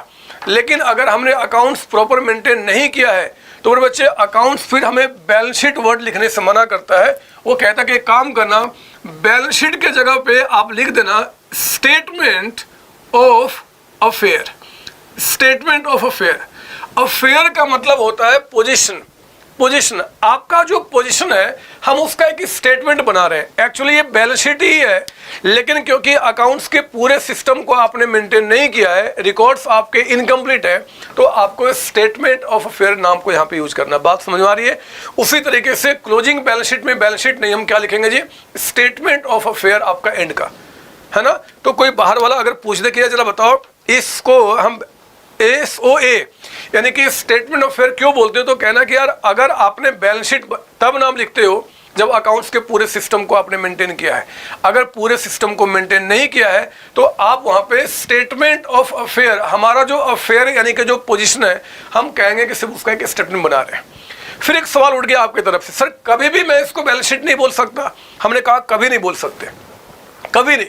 लेकिन हाँ, अगर एग्जामिनर ने ही एग्जाम के क्वेश्चन में लिख दिया कि प्रिपेयर बैलेंस शीट, अगर एग्जामिनर ने ही एग्जाम के क्वेश्चन में लिख दिया प्रिपेयर बैलेंस शीट, तो फिर बच्चे फिर आप यहाँ पे बैलेंस शीट लिखोगे तो दुनिया की कोई ताकत नहीं जो मार्क्स काट सकती है, तब आप लिख सकते हो। लेकिन जब तक वो बैलेंस शीट नहीं बोलेगा तब तक बैलेंस शीट वर्ड को आप अवॉइड करना, है ना। उसके जगह हम क्या लिखेंगे, आपका स्टेटमेंट ऑफ अफेयर। इसलिए इस मेथड को क्या बोला गया है, स्टेटमेंट ऑफ अफेयर मेथड। आपका बात समझ में आ रही है सर? हाँ जी, ठीक है सर। और बताओ, देखो ड्राइंग्स, मेरी बात सुनना। एक तो बता दो, ड्राइंग्स जो है ना बच्चे, वो एग्जामिनर जो है वो कई तरीके से आपको बोल सकता है, कई तरीके से। जरा देखो ना, क्वेश्चन कहता है कि यार हमें अपने बेटे बेटी को पढ़ाना है और पैसा हमने बिजनेस से निकाला। हमने भूख लगी थी, घर को में खाना खाने के लिए हमने पैसा बिजनेस से निकाला। हमने अपने घर का, बिजनेस का नहीं, घर का रेंट पे किया, घर का हमने इलेक्ट्रिसिटी पे किया, घर का कोई भी काम किया, कोई भी काम, और अगर पैसा बिजनेस से निकला है मेरे बच्चे तो वो ड्राइंग्स ही कहा जाएगा। आप इस बात को जानते हैं कि ड्राइंग्स का मतलब होता है पर्सनल पर्पस के लिए, मुझे किसी को कुछ गिफ्ट देना है, मुझे अपने बेटे की शादी करनी है, मुझे अपनी बेटी की शादी करनी है और पैसा मैंने बिजनेस से निकाला, ये सारे आपके ड्राइंग्स के ही नाम होते हैं, ड्राइंग्स। तो आप कंफ्यूज नहीं होना, एग्जामिनर के चक्कर में नहीं आना। वो ड्राइंग्स किसी तरीके से बोलेगा, आप समझ लेना कि अगर पर्सनल पर्पस में पैसा खर्च हो रहा है तो हम ड्राइंग्स उसको बोलेंगे। और उसी तरीके से आपका एडिशनल कैपिटल, अगर वो कुछ भी कहेगा कि घर की कोई भी प्रॉपर्टी बेचकर, घर का कोई भी एसेट्स बेचकर, घर का कुछ भी बेच के अगर पैसा आपने बिजनेस में इन्वेस्ट किया है, बिजनेस में इन्वेस्ट किया है, बिजनेस में आपने लगाया है, तो मेरे बच्चे वो एडिशनल कैपिटल कहा जाएगा। आप सुनने मेरी बात मैं क्या बता रहा हूं? सर हाँ सर ठीक बोल रहे हो आपकी, मतलब आप कहना चाहते हो और सर क्यों समझा रहे हो? हमने बचपन से पढ़ा कि एडिशनल कैपिटल का मतलब होता है कि घर से कुछ पैसा अगर हम बिजनेस में डालेंगे, that is called additional capital आपका। ठीक है बच्चे, मैंने वही बता दिया, थोड़ा रिवीजन करा दिया, आप मुझ पर गुस्सा ना करो, मैं समझा रहा हूं। लेकिन एक बात ध्यान रखना, एक बात ध्यान रखना, किसी भी क्वेश्चन के अंदर में ओपनिंग कैपिटल क्लोजिंग कैपिटल होना जरूरी है। अगर ओपनिंग क्लोजिंग कैपिटल होगा तभी मैं प्रॉफिट निकाल सकता हूं स्टेटमेंट ऑफ फेयर मेथड से, क्योंकि हमें ओपनिंग क्लोजिंग को कंपेयर करना पड़ता है। लेकिन पता है ये जो लास्ट के दो नाम लिखा ना हमने, ड्राइंग्स और एडिशनल कैपिटल, ये अगर होंगे तो क्वेश्चन पक्का आपको बताएगा। अगर ये दो में से कोई भी नाम अगर होगा उस क्वेश्चन में तो पक्का क्वेश्चन बताएगा। अगर क्वेश्चन इन दो नाम के बारे में साइलेंट है, चुप है, तो आप समझना कि फिर वो जीरो होगा बच्चे, वो जीरो होगा, नील होगा। सुनना मेरी बात, मैंने क्या बताया, दोबारा सुन लो शॉर्ट में। ओपनिंग क्लोजिंग कैपिटल होना जरूरी है, ये होगा तभी प्रॉफिट निकल सकता है, नहीं तो मुझे ढूंढना पड़ेगा चाहे कुछ भी हो जाए। लेकिन ये जो दो नाम है ना, अगर होगा तो क्वेश्चन बताएगा, नहीं होगा तो फिर नहीं बताएगा। यानी कि आपको इसके बारे में ज्यादा बॉदर नहीं करना, हम देख लेंगे क्वेश्चन क्या निकल के आता है। आओ ना, इतना चिल्ला रहा हूं, इतना फायदा ही कुछ नजर नहीं आ रहा है। क्यों ना मैं एक क्वेश्चन आपको इस पे करा दूं कि अगर एग्जामिनर को आपको अच्छे मार्क्स देने का मन करेगा तो वो आखिर कैसी कैसी बातें और आपके साथ कर सकता है। आइए जरा हम आपके बुक का क्वेश्चन नंबर 2 पढ़ेंगे। क्वेश्चन नंबर 2 एक बार देखते हैं क्वेश्चन क्या बता रहा है, जल्दी से आएंगे। क्वेश्चन नंबर 2 चेक कीजिए मेरे साथ, क्वेश्चन साथ साथ पढ़ना है आपको, बिल्कुल आगे पीछे नहीं होना। क्वेश्चन साथ साथ, क्वेश्चन नंबर 2 मिल गया बच्चे, मिल गया क्वेश्चन नंबर 2? अरे बोलो ना हाँ, मैं पूछ रहा हूं आपसे। सर हाँ, चिल्लाओ नहीं, समझ गया। पता नहीं कैसा आप मेरी बात सुनोगे, सुन लेता हूं। मैंने कहा ना, मेरे जो नसें हैं ना बच्चे, यहाँ की नसें, वो आपके नसों से मिली हुई है। जो आपका इंटरेक्शन होता है, जो आप सोच रहे हो मेरे दिमाग में आ रहा है, आप चिंता नहीं करना। आप पढ़ो इस क्वेश्चन क्या बता रहा है। क्वेश्चन नंबर 2 कहता है कि retail trader does not keep double entry system. एक रिटेल ट्रेडर बच्चे जो डबल एंट्री सिस्टम मतलब प्रॉपर अकाउंट्स मेंटेन नहीं करता। हमें पता है अगर वो प्रॉपर अकाउंट्स मेंटेन करता तो इस मेथड में हम उसको पढ़ते ही नहीं। आपका सिंगल एंट्री मतलब क्या, इनकम्प्लीट रिकॉर्ड्स आपका रहा होगा। आगे पढ़ना, हिज बैलेंस शीट कहता है कि on 1 January 2017 was as follow. Opening balance sheet बता रहा, ओपनिंग क्या क्या बता रहा जी, देखो जरा, कैश है, बैंक है, स्टॉक है, डेटर्स है, फर्नीचर है, क्रेडिटर्स है और कैपिटल है। लो, आपका ओपनिंग बैलेंस शीट इसने खुद दे दिया, और क्योंकि इसने बैलेंस शीट वर्ड खुद यूज किया तो आप झगड़ा नहीं करना कि क्यों कर दिया, वो कर सकता है ना। लिखता तो मैं बोलता स्टेटमेंट ऑफ फेयर, बट बोला तो कोई बात नहीं। हाँ, कैपिटल में ओपनिंग का पता है। नीचे आइए, कहता है कि his position at the end of year, साल के एंड में कहता है कि कैश आपका इतना है, बैंक इतना है, स्टॉक है, डेटर्स है, फर्नीचर है, क्रेडिटर्स है। मुझे समझ में नहीं आ रहा कि आखिर वो एंड के आपके जो एसेट्स है, जो लायबिलिटी है, वो क्यों बता रहा है, वो क्यों बता रहा है मेरे बच्चे? इसलिए बता रहा है कि एंड का आप कैपिटल निकाल दो। अभी मैंने समझाया था कि अगर एंड का कैपिटल नहीं बताएगा तो एंड के बैलेंस शीट का आइटम आपको देगा, वो दे रहा आपका। आगे पढ़ना, आगे पढ़ना, ही विड्रॉ 9000, रुक जाओ, इसके आगे नहीं पढ़ना। कहता है कि उसने 9000 विड्रॉ किया, इसका मतलब क्या, ड्रॉइंग्स कितना हुआ बच्चे, 9000 रुपये हो गया। बोलो ना हाँ सर हाँ। लेकिन आगे पढ़ना क्या बता रहा है कि out of which he spent 6000 on cost of purchasing a motor car for the business। ओह, ये देखो 9000 का उसने ड्राइंग्स किया तो था बिजनेस से, लेकिन 9000 में से 6000 का उसने मोटर कार परचेज किया फॉर द बिजनेस, बिजनेस के लिए ही, यानी कि 6000 तो बिजनेस में ही खर्च हो गया। तो बताओ ड्राइंग्स उसकी पर्सनल जो हो रही एक्चुअली कितनी रही? सर 3000 का अमाउंट, समझ रहे हो ना। 9000 में 6000 अगर मान लो उसने आपका यहाँ पे विड्रॉ कर लिया बच्चे 9,000 में, अगर 6,000 जो आपका है उसने मोटर कार पे खर्च कर लिया तो ड्रॉइंग्स उससे कितने रही 3,000 का अमाउंट। आगे पढ़ना, prepare statement to determine profit earn during the year end balance sheet as on 31 December. कह दिया कि प्रिपेयर बैलेंस शीट, तो आपको बैलेंस शीट नाम ही यूज करना, कोई दिक्कत नहीं है। कहते हैं कि बनाओ balance sheet after making the following adjustments. कौन से एडजस्टमेंट की बात कहता है कि भैया डेप्रिसिएशन चार्ज करना है फर्नीचर पे, मोटर कार पे 10%, राइट ऑफ बैडेट्स 200 रुपये, बैडेट्स भी हो चुका है बच्चे 200 रुपये, और कहता है कि प्रोविजन आपको 5% का बनाना है फॉर द डाउटफुल डेप्ट। डाउटफुल डेप्ट का आपने बनाना प्रोविजन यहाँ पे, ठीक है ना। तो मैं आपको यहाँ पे अब शुरू करता हूँ। देखो मैं एग्जाम में क्वेश्चन कैसे करता हूँ, और आप लिखेंगे यहाँ पे इन्फॉर्मेशन रिक्वायर्ड। पहले आप अपने टारगेट को फिक्स करो कि हमें चाहिए क्या क्या, इन्फॉर्मेशन रिक्वायर्ड। इसमें लिखेंगे आप पहले, एक तो हमें चाहिए जो ओपनिंग कैपिटल, एक हमें चाहिए बच्चे ओपनिंग कैपिटल, है ना सर? हाँ जी। एक हमें चाहिए यहाँ पे क्लोजिंग कैपिटल। हमेशा अपने टारगेट को फिक्स कर लो, उसके बाद ही हम क्वेश्चन को आगे बढ़ाते हैं, हमें अच्छा लगता है। थर्ड लिखे आप यहाँ पे, हमें चाहिए एडिशनल कैपिटल। एडिशनल कैपिटल मतलब घर से कोई प्रॉपर्टी बेचकर पैसा बिजनेस में डाला हो। और एक आपका यहाँ पे ड्राइंग्स। हमने कहा हुआ है कि लास्ट की जो दो चीज़ें हैं वो तभी होंगी जब क्वेश्चन बोलेगा, अदरवाइज इसको नील माना जाएगा। जरा बताओ क्वेश्चन पढ़ के कि आपका ओपनिंग कैपिटल कितना है। देखो ना, ओपनिंग बैलेंस शीट आपको दे रहा है जिसमें कहता है कि कैपिटल आपका 12,000 का अमाउंट है, फिर 12,000 का अमाउंट, ठीक है ना सर? हाँ। अच्छा बताओ, क्या क्लोजिंग कैपिटल आपके पास है? क्लोजिंग कैपिटल आपका नहीं सर, क्लोजिंग कैपिटल हमें नहीं पता, छोड़ दो इसको, आप हम देख लेंगे। आप बताओ एडिशनल कैपिटल कहीं क्वेश्चन में बता रहा आपको? नहीं बता रहा सर, तो नील हो गया आपका। अच्छा बताओ ड्राइंग्स आपको बता रहा है क्या सर? हाँ ड्राइंग्स बता रहा है। क्या ड्राइंग्स 9,000 का है? ना ना ना ना, 9,000 में 6,000 तो उसने बिजनेस में ही खर्च कर दिया। तो ड्राइंग्स जो आपकी है वो एक्चुअली सिर्फ 3,000 का अमाउंट है। ड्राइंग्स कितना बचे? ड्राइंग्स मतलब पर्सनल पर्पस के लिए 3,000 का अमाउंट। अब देखो ना, क्वेश्चन में क्लोजिंग कैपिटल मिसिंग है, तो मैं क्लोजिंग कैपिटल को पता करने के लिए मैं क्या करूंगा, यहाँ पे बनाऊंगा। ऐसे तो मैं लिखता statement of affair, but question ने खुद कह दिया कि आप बनाओ बैलेंस शीट, तो मैं बैलेंस शीट नाम लिखने में नहीं हिचकूंगा, और बैलेंस शीट बना रहे यहाँ पे एज ऑन 31 दिसंबर 2017, यानी कि साल के एंड का बच्चा। ये लीजिए, आपने साल के एंड का यहाँ पे बैलेंस शीट बनाया।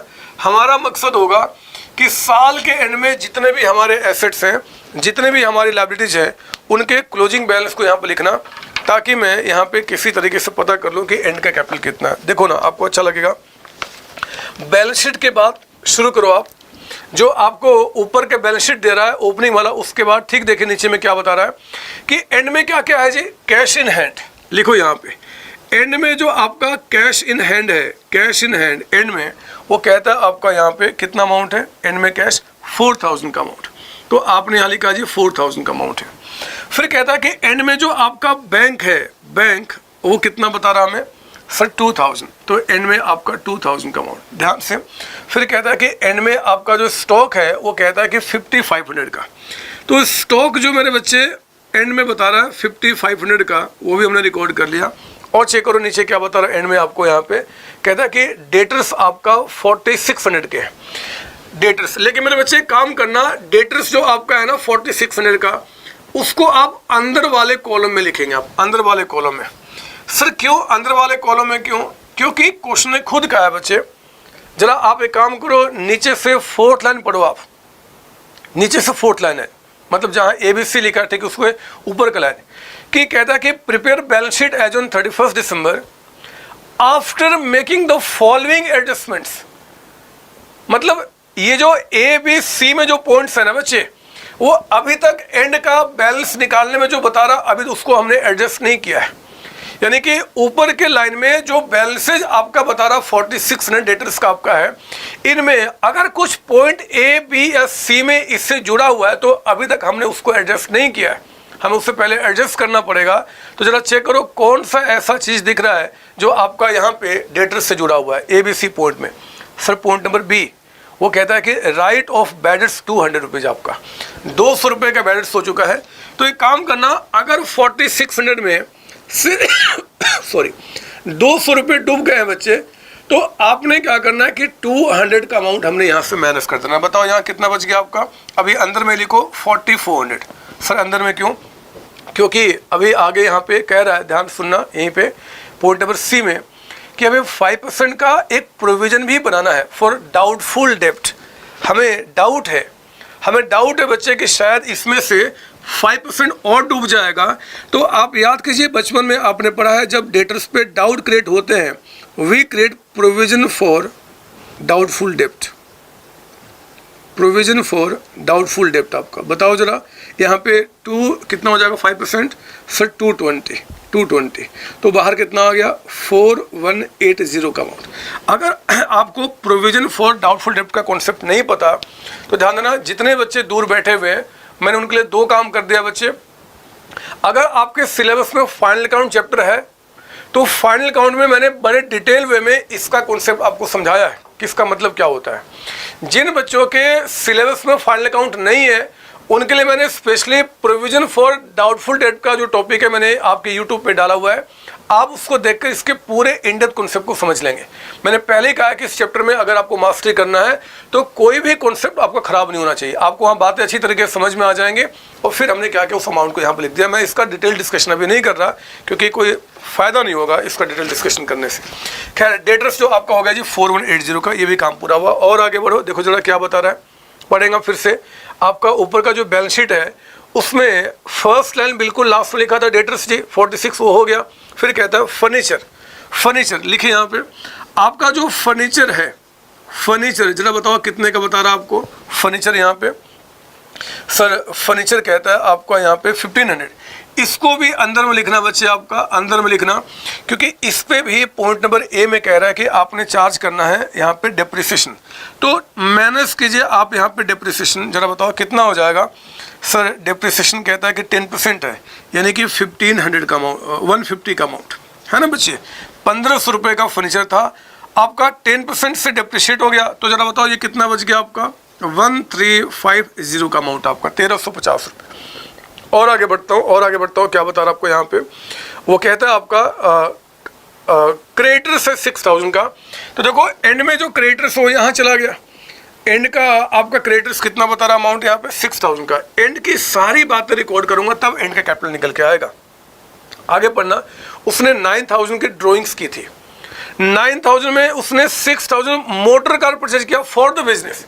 आप मुझे बताओ ना कि साल के बीच में अगर मान लो मैं कोई एसेट्स एक्वायर करता हूँ मोटर कार जैसे आपका, तो क्या वो एंड के बैलेंस शीट में आएगा कि नहीं आएगा? आएगा सर, आएगा। साल के बीच में हम कुछ भी परचेज करेंगे तो पक्का है कि आपका क्लोजिंग बैलेंस शीट में वो दिखेगा। यानी कि आपने क्या करना है, वो मोटर कार भी यहाँ पर लेकर आना है। मोटर कार जरा बताओ कितने का था अमाउंट मोटर कार? सर 6000 का था, 6000 का। तो अब 6000 इसको भी अंदर में लिखो, क्योंकि इस पे भी कह रहा है कि आपने डेप्रिसिएशन चार्ज करना है। क्वेश्चन कहता है कि भैया आपने इस पे भी चार्ज करना है। जरा क्वेश्चन पढ़ के बताओ कितना डेप्रिसिएशन आपका यहाँ पे, कितना 10%।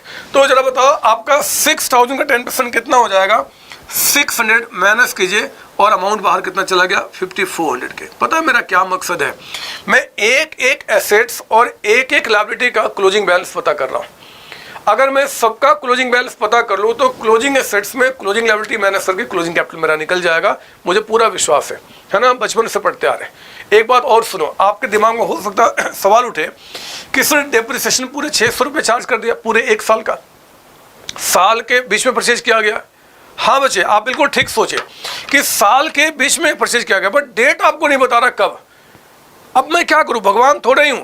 डेट ना बताओ तो फिर मैं क्या करूंगा? फिर मैंने बोला यार पूरे साल का चार्ज कर दो।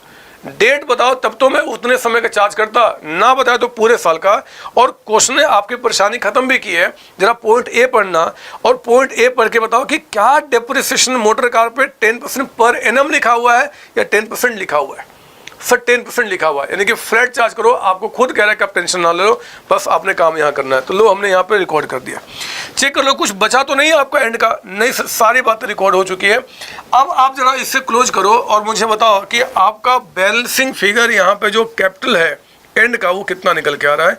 बैलेंसिंग फिगर आप जरा चेक करते कितना निकल के आता है बच्चे, फटाफट करेंगे, मुझसे आगे बढ़ने की कोशिश करें आप यहाँ पे। तो 4000 का आपका कैश इन हैंड, 2000 का यहाँ पे बैंक है, 5500 का आपका यहाँ पे स्टॉक है, फिर आपका 4180 का अमाउंट आपका है, 1350 और प्लस आपका 5400। फिर बच्चे ये आ गया आपका 22,430 का अमाउंट आपका। तो यहाँ भी आ गया जी कितना अमाउंट आपका 22,430 का अमाउंट। इसमें से आप 6000 को हटा दो जो हमारा क्रेडिटर्स है, लायबिलिटी आपका सॉरी, तो 16,430 आपका कैपिटल निकल के आया। लीजिए ये कैपिटल यहाँ चला गया बच्चे 16,430 का अमाउंट आपका 16,430। अब हमारा मकसद पूरा हो चुका है, हमारे पास सारी बातें हमें पता है, हमारा opening capital, closing capital, additional capital, drawing सब कुछ पता है। अब मैं आपका यहाँ प्रॉफिट निकाल सकता हूँ। तो पता मैं क्या करूँगा, अब लिखेंगे आप यहाँ पे मेरे साथ स्टेटमेंट, लिखिए मेरे साथ यहाँ पे statement showing computation of profit oblique loss earn during the year. हमें नहीं पता हमें प्रॉफिट होगा कि लॉस होगा, तो जो भी होगा हम देख लेंगे। अर्न ड्यूरिंग द ईयर कितना अमाउंट है उसको हम पता कर लेंगे। आपको आता तो ये पता करना। बताओ हम क्या करते हैं जी, हम लेते हैं पहले आपका कैपिटल एट द एंड। जरा बताइए क्वेश्चन पढ़ के कि कैपिटल एट द एंड यानी कि क्लोजिंग कैपिटल कितना निकल गया आपको यहाँ पे। सर ये 16,430 लिखो यहाँ पे 16,430। इन दोनों के इंपैक्ट को खत्म करना है। पहले ड्राइंग्स, कोई भी पहले हो सकता है, कोई दिक्कत नहीं है।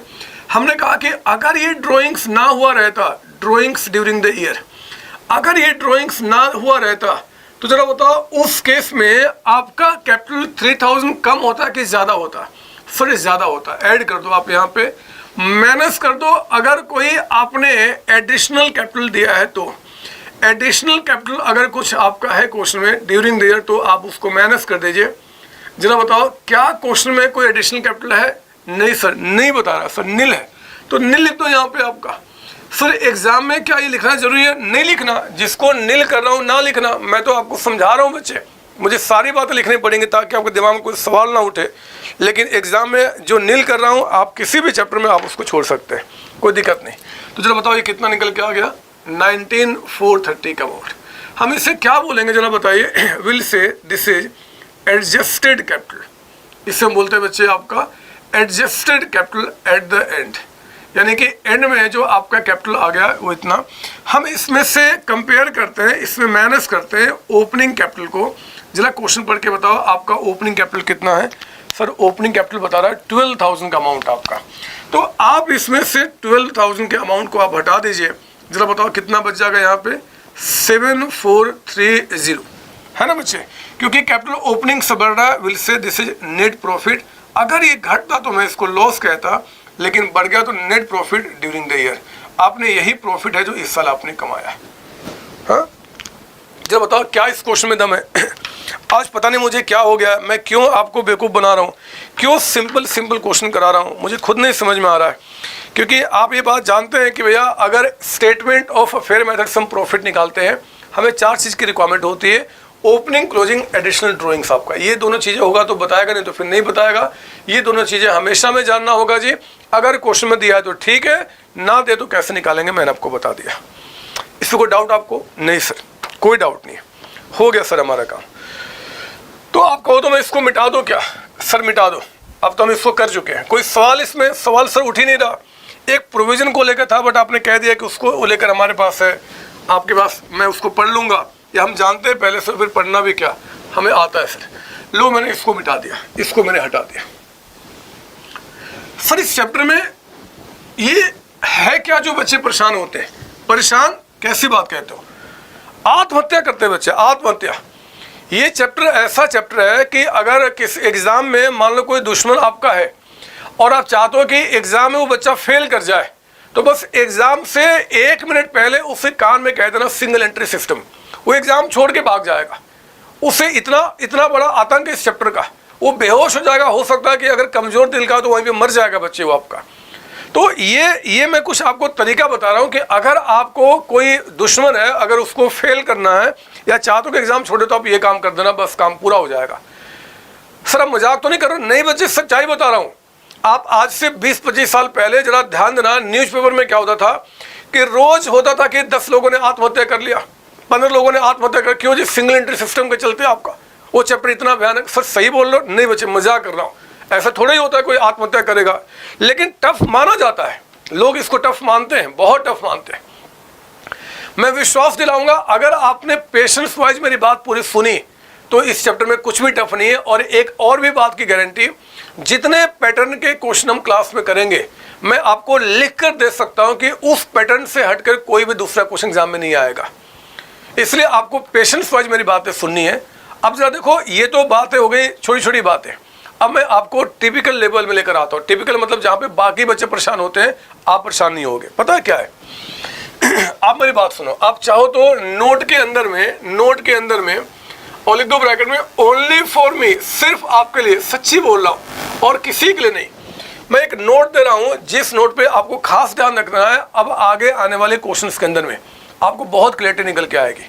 पता बच्चे कहाँ परेशान होते हैं? याद कीजिए, मैंने आपको कहा था कि यहाँ जो मेथड्स हमारे पास है प्रॉफिट निकालने के, वो मेरे बच्चे 2 हैं। मैंने कहा था आपको स्टार्टिंग में, ये डायग्राम बनाया था, एक बार दोबारा बना लो। बड़ा बनाना, एक तरफ ये, दूसरी तरफ वो। ये पहला तरीका था statement of affair method, SOA इसको शॉर्ट में कह दूंगा। और दूसरा मेथड मैंने कहा था यहाँ पे कन्वर्जन मेथड, हमने कहा था इसको कन्वर्जन मेथड, आपका दूसरा मेथड यहाँ पे, ठीक है ना? पता होता क्या है, जैसे जैसे क्वेश्चन आगे बढ़ेगा आपको एक कंफ्यूजन क्रिएट होगा कि यार अगर मुझे इससे प्रॉफिट निकालना है तो मैं कौन से इंफॉर्मेशन को यूज करूं, और अगर मैं इससे प्रॉफिट निकालूंगा तो फिर मैं कौन से इंफॉर्मेशन को यूज करूं। हम यही समझ में नहीं आएगा बच्चे, क्योंकि पता आगे क्या होगा, एग्जामिनर क्वेश्चन में क्या करेगा, इसके भी कुछ बातें आपको दे देंगे, कुछ बातें इनके भी दे देंगे, और आपको वहां पे सेग्रीगेशन करना होगा कौन से मेथड को फॉलो कर रहे हैं, उसमें किस इंफॉर्मेशन की रिक्वायरमेंट है। तो ये परेशानी जो आम तौर पे बच्चे फेस करते हैं, मैं आपकी अभी कभी खत्म करना चाहता हूं, अभी के अभी। सुनो ध्यान से। क्या देखो, आपको याद होगा, अगर मैं इस मेथड से प्रॉफिट निकाल रहा था तो मैंने आपसे 4 बातें पूछी थी। क्या क्या पूछा था जरा बताओ, बोलो ना क्या क्या पूछा था यहाँ पे। एक तो ओपनिंग कैपिटल है ना बच्चे, एक मैंने आपसे यहाँ पूछा था क्लोजिंग कैपिटल। क्लोजिंग कैपिटल पता क्या था ना सर? हाँ, एक आपसे मैंने यहाँ पूछा था एडिशनल कैपिटल, मैंने आपसे पूछा था एडिशनल कैपिटल आपका, और एक हमने यहाँ पे आपसे पूछा था ड्राइंग्स। 4 बातें मैंने आपसे यहाँ पूछी थी, आपको अगर याद होगा तो। सर हाँ सर, हमें याद है। अगर इस मेथड से आप प्रॉफिट निकाले तो 4 चीज़ों को पूछा था। और हाँ, हमने देखा था कि जब क्वेश्चन लेंदी करेगा तो ओपनिंग क्लोजिंग कैपिटल बताने के बजाय आपके जो एसेट्स हैं और जो आपके लायबिलिटी है वो क्वेश्चन आपको बता देगा। तो मैंने कहा था कि इसमें से इसको माइनस करके ओपनिंग कैपिटल में निकाल सकते हैं और क्लोजिंग में निकाल सकते हैं। Opening assets minus opening liability opening capital हो जाएगा, closing assets minus closing liability आपका क्लोजिंग कैपिटल होगा। ये 2 बातें आप जानते हैं, इनके बारे में मैंने कहा था अगर क्वेश्चन होगा तो बताएगा, नहीं तो फिर नहीं बताएगा, आपको चिंता नहीं करना। ये बातें हो गई, ये था SOA मेथड। मेरे बच्चे, अगर कन्वर्जन मेथड से प्रॉफिट निकालते हो ना, जो अभी तक मैंने आपके साथ डिस्कस नहीं किया है, इसमें नाम ही कहता है कि कन्वर्जन। ध्यान दीजिए, मैंने आपको कहा था स्टार्टिंग में कि जो थोड़े बड़े स्केल के लोग होते हैं ना बच्चे, वो आपके पास आते हैं जिनका अकाउंट्स डिस्ट्रॉय हो गया है, आपका आग लग गई, सब कुछ खत्म हो गया, या उन्होंने थोड़े बड़े अकाउंट्स अपने बना के रखे हैं।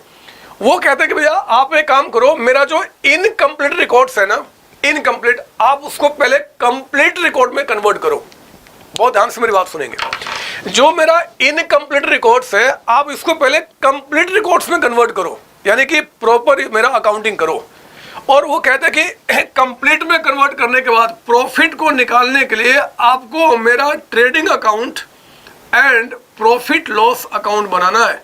Profit loss account, trading account and profit loss account बनाना, और इसको बनाकर आप मेरा प्रॉफिट निकाल देना। ध्यान दीजिए, ये आपका कन्वर्जन मेथड कहता है कि अगर आपको कन्वर्जन मेथड से प्रॉफिट निकालना है तो ध्यान दीजिए यहाँ पे कि आपको प्रॉपर तरीके से trading and profit loss account बनाना पड़ेगा। आप जरा याद करो, आपको सिखाया गया बचपन में कि trading and profit loss account दोनों की इकट्ठा बात करता हूँ। इसमें यहाँ पे हम क्या रिकॉर्ड करते हैं जी? एक्सपेंसेस। और यहाँ क्या रिकॉर्ड करते हैं बच्चे? आपका रेवेन्यू यानी कि इनकम। रेवेन्यू यानी कि इनकम में एक्सपेंस को माइनस करके आप यहाँ पे प्रॉफिट को निकालते हैं।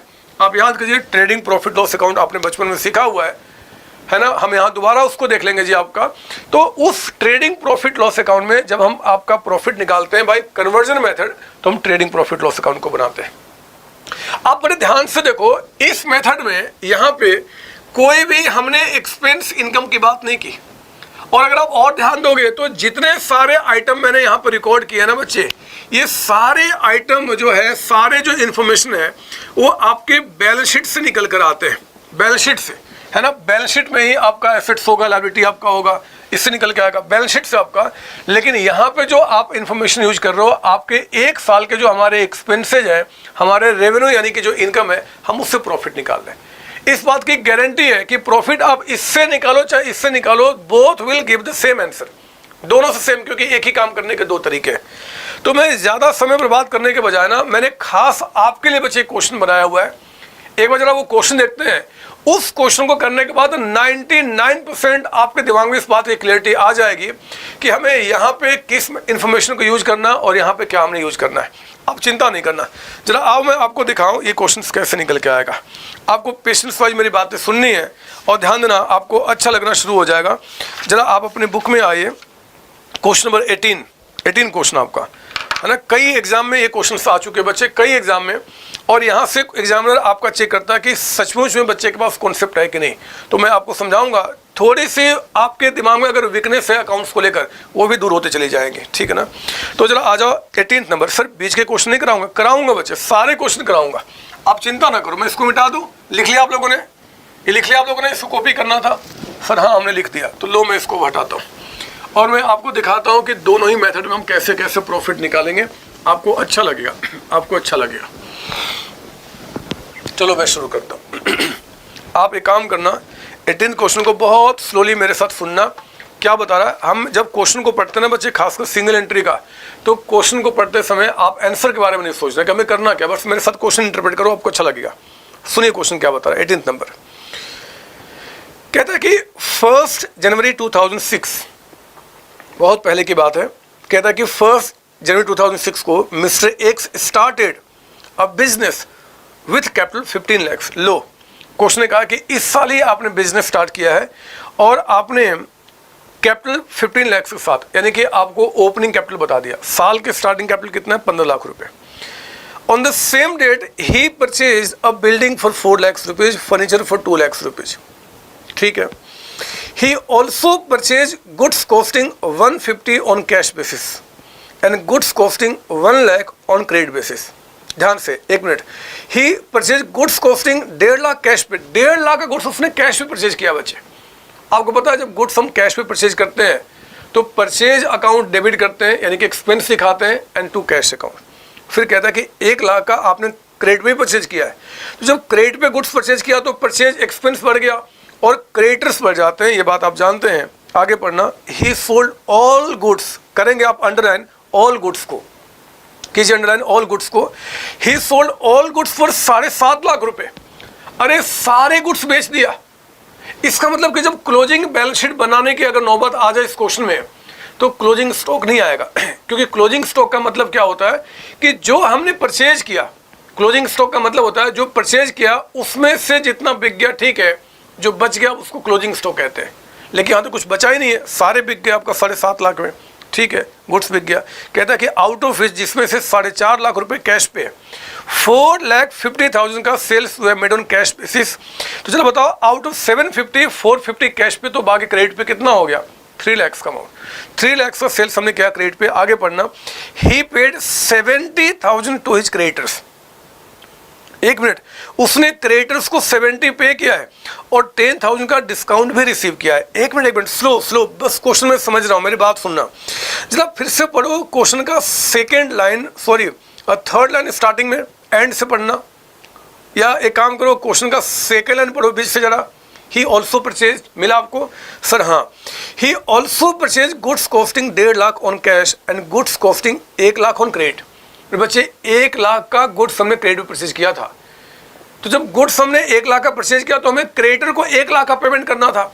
उस 1 लाख में से यहाँ कहता है, पढ़ेंगे 4th लाइन दोबारा जहाँ पे हमने छोड़ा था, 4th लाइन पढ़ेंगे क्वेश्चन का। ही पेड, मिला आपको? मिला बच्चे? अरे मिला सर हाँ। तो 1 लाख में कहता है कि 70,000 आपने क्रेडिटर्स को पे कर दिया है, 10,000 का आपको डिस्काउंट मिल गया। तो जरा बताओ 1 लाख का परचेज किया था, यानी क्रेडिटर को 1 लाख का पेमेंट करना था, उसमें से 70 + 10 यानी कि 80,000 हमने क्या किया, उनको पे कर दिया। 70 पे किया, 10 का डिस्काउंट मिल गया, तो क्रेडिटर्स एंड में कितना बच गया? 20,000। 20,000 ना बचे। अरे 1 लाख में 70 पे किया, 10 का डिस्काउंट मिल गया, तो 20 ही तो बचा। जो बच गया वही एंड में लिखा जाएगा अगर हमें क्लोजिंग कैपिटल निकालना है तो। सुनना मेरी बात सर। हाँ, आगे पढ़ना। He received 80,000 from debtors, allowed them discount 6,000, और कहता कि 10,000 due from debtors could not be recovered. ये क्या है? रुको रुको, एक मिनट, फिर से आओ, मुझे समझाना है क्वेश्चन को। जरा थर्ड लाइन पढ़ना बीच में। थर्ड लाइन बीच में, ही sold all goods for 750, 7.5 lakh में सेल किया था, जिसमें से 4.5 लाख का कैश में था बचे। तो क्रेडिट में कितना था? 3 लाख। जब हम गुड्स क्रेडिट में बेचते हैं ना, तो डेटर्स कहे जाते हैं जिनको हमने बेचा है, डेटर्स जिनसे हमें पैसा लेना है। पता उस 3 लाख रुपए के डेटर्स में से यहाँ कहता है 5वें लाइन में पढ़ेंगे, 5वां लाइन, कि 80,000 हमें मिल गया, 6,000 का हमने उनको डिस्काउंट दे दिया, और 10,000 जो ड्यू था ना, कुड नॉट बी रिकवर्ड, वो बदमाश लेकर पैसे मेरे भाग गए, 10,000 बैड डेट्स हो गया। चलो कोई बात नहीं, जो बाकी बच गया वही एंड में होगा। फिर कहता है ड्यूरिंग द ईयर एक्स ने सैलरी पे किया था आपका 20,000, रेंट पे किया था 30,000, कमीशन पे किया था 5,000।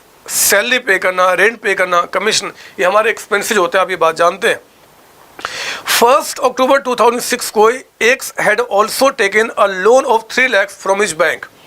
एक्स ने एक लोन लिया था बच्चे 3 लाख का बैंक से एट 10% per annum। ठीक है, कब लिया था? 1 अक्टूबर को। कहता है कि interest had not yet been paid, अभी तक उसका इंटरेस्ट पे नहीं हुआ है। देख लेंगे, आप आगे बढ़ो।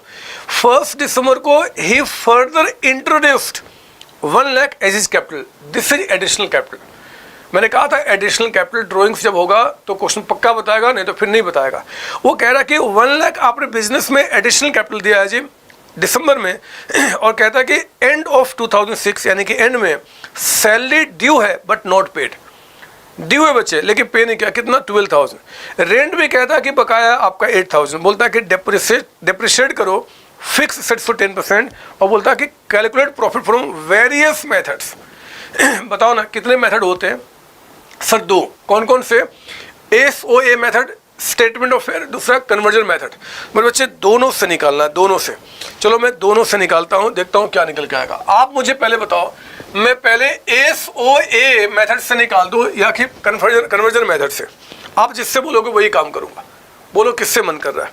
सर आप एक काम करना, SOA मेथड आपने हमें सिखा दिया है, तो पहले उससे निकाल दो, फिर आप कन्वर्जन से भी करा देना। चलो बच्चे, आप जो बोलेंगे वही काम करूंगा। मैं SOA यानी कि स्टेटमेंट ऑफ अफेयर मेथड से क्वेश्चन को सॉल्व करके आपको दिखाता हूँ, SOA मेथड से आपका, ठीक है ना? आपको पता है ना मैं इसमें क्या करता हूँ, पहले अपना टारगेट को फिक्स करता हूँ। लिखिए इंफॉर्मेशन रिक्वायर्ड, हमें क्या क्या चीज़ें यहाँ पता करना होगा जी। तो मेरे बच्चे, एक तो हमें चाहिए ओपनिंग कैपिटल, साथ साथ लिखेंगे आप यहाँ मेरे साथ, आगे पीछे नहीं होना आपने सॉरी। Opening capital. एक हमें यहाँ पे चाहिए क्लोजिंग कैपिटल, क्लोजिंग कैपिटल। हमें एक चाहिए यहाँ पे एडिशनल कैपिटल, अगर ये होगा तो क्वेश्चन पक्का बताएगा। और एक हमें चाहिए ड्राइंग्स। तो 4th आइटम आपने लिखा है यहाँ पे ड्राइंग्स। इन चारों में से जो पता है हमें ठीक है, जो नहीं पता उसको मैं ढूंढ लूँगा, थोड़ा ही कुछ होता है। जरा बताओ क्या ओपनिंग कैपिटल बता रहा है? सर हाँ, 15 लाख का अमाउंट। बिल्कुल स्टार्टिंग में कह रहा है कि जब बिजनेस स्टार्ट किया था तो 15 लाख के कैपिटल के साथ स्टार्ट किया था। क्या क्लोजिंग कैपिटल बता रहा है? नहीं सर, ये हमें ढूंढना है, देख लूंगा मैं। चलो कोई बात नहीं। बताओ एडिशनल कैपिटल बता रहा है क्या? सर हाँ, वो नीचे से 3rd लास्ट लाइन में कह रहा है कि 1 लाख का आपने यहाँ पे एडिशनल कैपिटल दिया था, एडिशनल कैपिटल। अच्छा बताओ क्या ड्राइंग्स कहीं क्वेश्चन बता रहा है क्या? सर नहीं बता रहा, तो फिर नील है, आप चिंता नहीं करना। ये दोनों चीजें जब बताएगा तो है, नहीं बता तो फिर नहीं है आपका, है ना?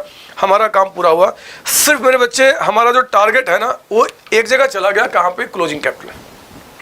अगर मैं क्लोजिंग कैपिटल को किसी तरीके से पता कर दूं ना तो मेरा क्वेश्चन कंप्लीट आपका हो जाएगा। तो चलो बताओ क्लोजिंग कैपिटल को पता करने के लिए आप यहाँ क्या बनाएंगे? तो फिर पता क्या करना, आप बनाना यहाँ पे स्टेटमेंट ऑफ अफेयर और कब जी? एज ऑन 31 दिसंबर 2006 यानी कि साल के एंड में बच्चे, हम साल के एंड में हमारे जो एसेट्स लायबिलिटीज है हम उनके पोजीशन को यहाँ पे आपके लिए पता कर रहे हैं कि साल के एंड में आखिर हमारा क्या पोजीशन है। मैं उसको यहाँ पे लिख दूँ, आपको यहाँ पे दिक्कत नहीं आनी चाहिए, बहुत ध्यान से चलूँगा। और आपको मेरे साथ थोड़ा जगह बना लूँ क्या, इस 1 लाख को यहाँ लिख देता हूँ मैं, ये हमारा 1 लाख था और 15 लाख को भी थोड़ा पास कर दूँ। आपने ऑलरेडी पास किया होगा, आपको कोई दिक्कत नहीं। मुझे थोड़ा बड़ा चाहिए, बड़ा बड़ा लिखने के लिए, समझो बड़ा बड़ा लिखूंगा तो पूरी बात समझ में आएगी। ऐसी मेरी हैंड राइटिंग खराब है, करूँ तो क्या करूँ। बचपन से सोचा था कि मैं कुछ सीखूंगा हैंड राइटिंग, लेकिन समझ में नहीं आया। हमारे ड्राइंग वाले सर ने कहा कि बेटा जरा लड़के का फोटो बनाना। लड़के का फोटो देखो मैं कैसे बनाता था, लड़के का फोटो BOY लिख देता था और बॉय से देखो लड़का मैं कैसे बनाता था। ये हो गया हमारा लड़का, देख रहा है, ये हमारा लड़का बन गया। नहीं हो गया बच्चे लड़का, हमें मार्क्स नहीं मिलता था, इतनी अच्छी कलाकारी में दिखाता फिर भी मार्क्स नहीं। वो कहते जरा आम बनाओ, तो देखो मैं आम कैसे बनाता था, ये हमारा हो गया ड और ये बन गया हमारा आम। नहीं बन गया बच्चे, यहाँ पे नहीं बन गया आम। चिड़िया बनाओ, ये लो चिड़िया बन गया, चिड़िया बन गया। तो मैं अच्छी कलाकारी करता था, लेकिन कभी मेरे ड्राइंग्स टीचर ने मुझे ना प्रोत्साहित नहीं किया, हमेशा डांटा करते थे कैसे कैसे ड्राइंग करता है। और इसी खुंदक में ड्राइंग्स मैंने छोड़ दी और मेरी हैंड राइटिंग खराब हो गई। मैं करूँ तो क्या करूँ, आज चाह कर भी सुधार नहीं पाता। बस छोड़ो ना, अकाउंट सीखना है, ड्राइंग सब सीख के क्या करूँगा। आइए जरा मैं आता हूँ, हमने क्लोजिंग कैपिटल यहाँ पता करना है, क्लोजिंग कैपिटल आपका। तो मैं क्लोजिंग कैपिटल के लिए क्लोजिंग जो हमारे एसेट्स लायबिलिटीज है ना बच्चे, उनके पोजीशन को पता कर रहा हूँ। बिल्कुल मेरी बात ध्यान सुनेंगे, देखो मैं कैसे करूँगा। स्टार्ट करेंगे आप 18 क्वेश्चन। याद रखना टारगेट हमारा है कि हर एक एसेट्स लायबिलिटी जो एंड में है उनकी वैल्यू को पता करना। शुरू कीजिए आप क्वेश्चन को। कहता है कि 1 जनवरी, स्टार्टिंग से दोबारा पढ़ रहे हैं आप। 1 जनवरी 2006 को एक्स ने बिजनेस स्टार्ट किया विद कैपिटल 15 लाख। ये ओपनिंग कैपिटल था बच्चे, ओपनिंग कैपिटल था। और हमें इस बैलेंस शीट में जो कैपिटल चाहिए वो ओपनिंग नहीं, हमें एंड का चाहिए। तो वो 15 लाख आप यहाँ पे मत लिखना, एंड का हमें निकालना है, ओपनिंग का नहीं। तो छोड़ दो। लेकिन जरा सोचो कि जब 15 लाख के साथ बिजनेस स्टार्ट किया तो बिजनेस में यहाँ पे कैश भी तो आया होगा, है ना बच्चे। जब 15 लाख एज कैपिटल वो कैश लेकर आएगा तो कैश बढ़ेगा। लेकिन जरा बताओ कि क्या वो कैश 15 में बाहर लिख दूं, बोलो ना, क्या 15 में कैश बाहर लिख दूं? नहीं लिख सकता, क्योंकि वो स्टार्टिंग में कैश आया था। क्वेश्चन में इतने सारे पॉइंट्स है जहां पे कैश आ रहा जा रहा है, पर बच्चे हमें कैश का एंड का बैलेंस चाहिए। तो अभी कैश नाम लिख के छोड़ दो, एंड में कितना होगा हम बाद में निकाल देंगे। आगे बढ़ो आप, आगे बढ़ो। मैं अभी आपको सिखा रहा हूँ, बहुत स्लोली चलूंगा, आपको परेशानी क्रिएट नहीं होगी। आगे बढ़ना। ऑन द सेम डेट ही purchase a building for 4 lakh rupees. उसने साल के स्टार्टिंग में बिल्डिंग परचेज किया। तो बिल्डिंग परचेज करने से क्या हुआ जी, कैश कम हो गया होगा बच्चे। तो हम कैश अकाउंट बाद में बना के देख लेंगे। और यहाँ पे एक बिल्डिंग आया होगा, तो मैं यहाँ पे बिल्डिंग को यहाँ पे रिकॉर्ड करूंगा, है ना, हमारा एसेट्स। लेकिन जरा सोचो ना, बिल्डिंग जो 4 लाख का आया वो तो साल के स्टार्टिंग में परचेज किया था। क्या मैं 4 लाख यहाँ बाहर लिख दूं? नहीं सर, नहीं लिख सकते, हमें एंड का बैलेंस चाहिए, एंड का। तो आप चेक कर लो क्या क्वेश्चन में कहीं बिल्डिंग पे साल में डेप्रिसिएशन चार्ज करने की बात कर रहा है क्या सर? हाँ, नीचे से सेकंड लास्ट लाइन पढ़ेंगे क्वेश्चन का, नीचे से सेकंड लास्ट लाइन कि depreciate fixed assets at the rate of 10% per annum. मेरे बच्चे 10% के हिसाब से कहता है कि फिक्स एसेट्स को आपने डेप्रिशिएट करना है। तो बिल्डिंग हमारा फिक्स एसेट्स ही तो है। आप बताओ 10% कितना हो जाएगा? 40,000 का अमाउंट आपका बाहर हो गया, 3,60,000। हमेशा अच्छा होता है कि पहले एग्जाम में क्वेश्चन को ठीक से पढ़ो। क्वेश्चन पढ़ा तो दिमाग में बहुत सारी बातें बैठ जाएंगी, फिर क्वेश्चन आराम से बनना शुरू हो जाएगा। हमारा टारगेट एंड का बैलेंस बिल्डिंग का निकालना है जी, तो हमने क्या किया, एंड में 360 का अमाउंट लिखा। और आगे पढ़ना। कहता है कि आपने फर्नीचर भी परचेज किया 2 लाख का। तो फर्नीचर जो हमने 2 लाख का परचेज किया है, फर्नीचर, उसको भी आपको अंदर वाले कॉलम में लिखना पड़ेगा। इस पे भी डेप्रिसिएशन चार्ज करना पड़ेगा 10%, यानी कि 20,000, क्योंकि मेरे बच्चे ये भी हमारा फिक्स्ड सेट्स है। वो कह रहा है कि फिक्स्ड सेट्स को डेप्रिशिएट करो, हमने इसको भी डेप्रिशिएट कर दिया और हमारा एंड का बैलेंस निकल के आ गया। आगे बढ़ना क्वेश्चन में, ध्यान से पढ़ेंगे मेरे साथ। आप पढ़ रहे सेकेंड लाइन बीच में, क्वेश्चन का पढ़ रहे हैं आप सेकेंड लाइन बीच में। यहाँ पे देखो जरा क्या बता रहा है। He also purchased goods costing 1.5 lakh on cash basis. बात ध्यान सुनेंगे, 1,50,000 का गुड्स आपने कैश पे परचेज किया है। पता है, एक तो कैश चला गया होगा, कैश एंड में कितना होगा हम अलग से देख लेंगे। और आपने गुड्स परचेज किया परचेजेज जो होता है, परचेजेज बचे, जो गुड्स परचेज किया वो आपके बैलेंस शीट में नहीं आता। जो गुड्स आपने परचेज किया अगर उसमें से कुछ एंड में बच गया, कुछ बच गया, तो वो यहाँ पे स्टॉक के रूप में आता है। ये बात आप जानते हैं। तो ये परचेज छोड़ दो, क्योंकि परचेज आपका बैलेंस शीट में नहीं आता। आगे पढ़ना। उसने गुड्स 1 लाख का परचेज किया ऑन क्रेडिट, तो परचेज तो नहीं है, लेकिन अगर गुड्स को हमने क्रेडिट पे लिया है तो क्रेडिटर्स मेरे बढ़ जाएंगे। और मेरे बच्चे क्रेडिटर्स जो है वो बैलेंस शीट में आएगा जी एज लायबिलिटी। तो यहाँ पे आप लिखिए क्रेडिटर्स का नाम, क्रेडिटर्स। लेकिन कोई बताओ कि क्या 1 लाख रुपए मैं बाहर में रिकॉर्ड कर दूं? नहीं सर, नहीं। ये 1 लाख तो तब थे जब हमने परचेज किया था। देखो ना, क्या क्रेडिटर्स का कुछ पेमेंट हुआ है क्या? मैं पढ़ता हूँ, जरा मेरे साथ पढ़ना। आप जरा आ जाओ यहाँ पे, 4th लाइन पढ़ेंगे आप। बिल्कुल, ही पेड, मिला बच्चे? बोलो ना, मिला सर? हाँ मिला सर, मिला। कहता है कि 70,000 हमने क्रेडिटर्स को पे कर दिया और 10,000 हमें डिस्काउंट मिल गया। तो जरा बताओ, 1 लाख का परचेज हुआ था, उसमें 70,000 हमने पे कर दिया और 10,000 का अगर हमें डिस्काउंट मिल गया तो क्रेडिटर्स एंड में कितना बच गया? 20,000। ध्यान दीजिए, हर एक एसेट्स लायबिलिटी का एंड का बैलेंस पता कर रहा हूँ, सिर्फ इतना मकसद है, सिर्फ इतना, और कुछ भी नहीं बच्चे। और आगे बढ़ना, क्या बता रहा आपका, और आगे बढ़ेंगे आप पढ़ रहे हैं 3rd लाइन बीच में, बिल्कुल पेशेंस वाइज। 3rd लाइन बीच में, ही सोल्ड ऑल गुड्स फॉर 750। उसने 7.5 लाख का सेल किया है जी आपका टोटल, जिसमें से 4.5 लाख बता रहा है कैश पे। तो 4,50,000 अगर हमने सेल किया कैश पे तो कैश आया होगा, और हमने सेल्स यानी कि इनकम दिखाया होगा, उसका बैलेंस शीट में कोई इम्पैक्ट नहीं, क्योंकि सारे गुड्स बिक चुके हैं, यानी कि कोई स्टॉक यहाँ पे बैलेंस शीट में नहीं आएगा। तो चलो बताओ, 750 में 450 कैश पे, तो ऑन क्रेडिट कितना हो गया? 3 लाख। और आप जानते हो ना कि जिनको हम सेल करते हैं क्रेडिट पे, हम उनको डेटर्स बोलते हैं। सर हाँ, क्या ये 3 लाख बाहर कर दूं?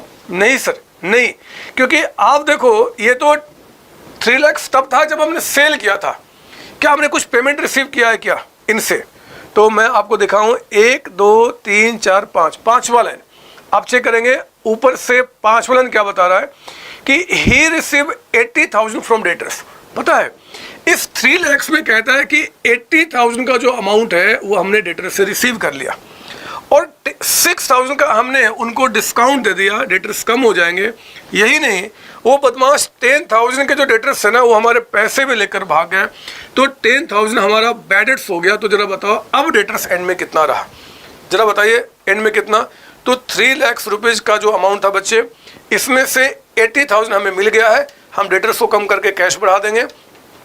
इसमें से 6,000 हमने डिस्काउंट उनको दे दिया, और इसमें से हमारा 10,000 का जो अमाउंट है डूब गया। तो मेरे बच्चे 2,04,000 का डेटर्स हमारे पास एंड में है।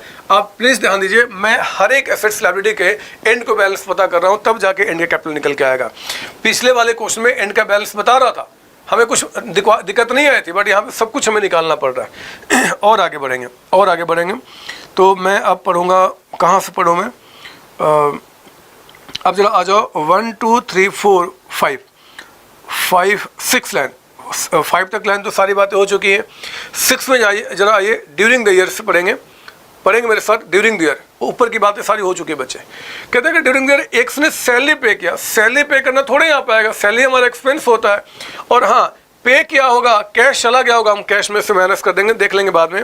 रेंट पे किया, कमीशन पे किया, ये भी आपके बैलेंस शीट में नहीं आता, रेंट कमीशन। और पे किया, कैश में से माइनस हो गया होगा, हम कैश देख लेंगे एंड में कितना।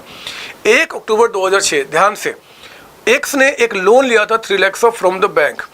अब बताओ, अगर 1 अक्टूबर को लोन लूंगा तो क्या वो लोन इस दिन में दिखेगा कि नहीं दिखेगा? एंड में आपका सब दिखेगा।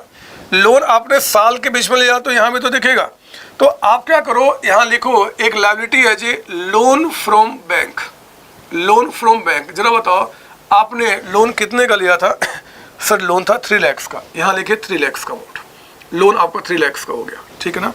कहता है कि 10% पर एनम के हिसाब से, और interest had not yet been paid. मेरे बच्चे अभी तक इंटरेस्ट पे नहीं हुआ है।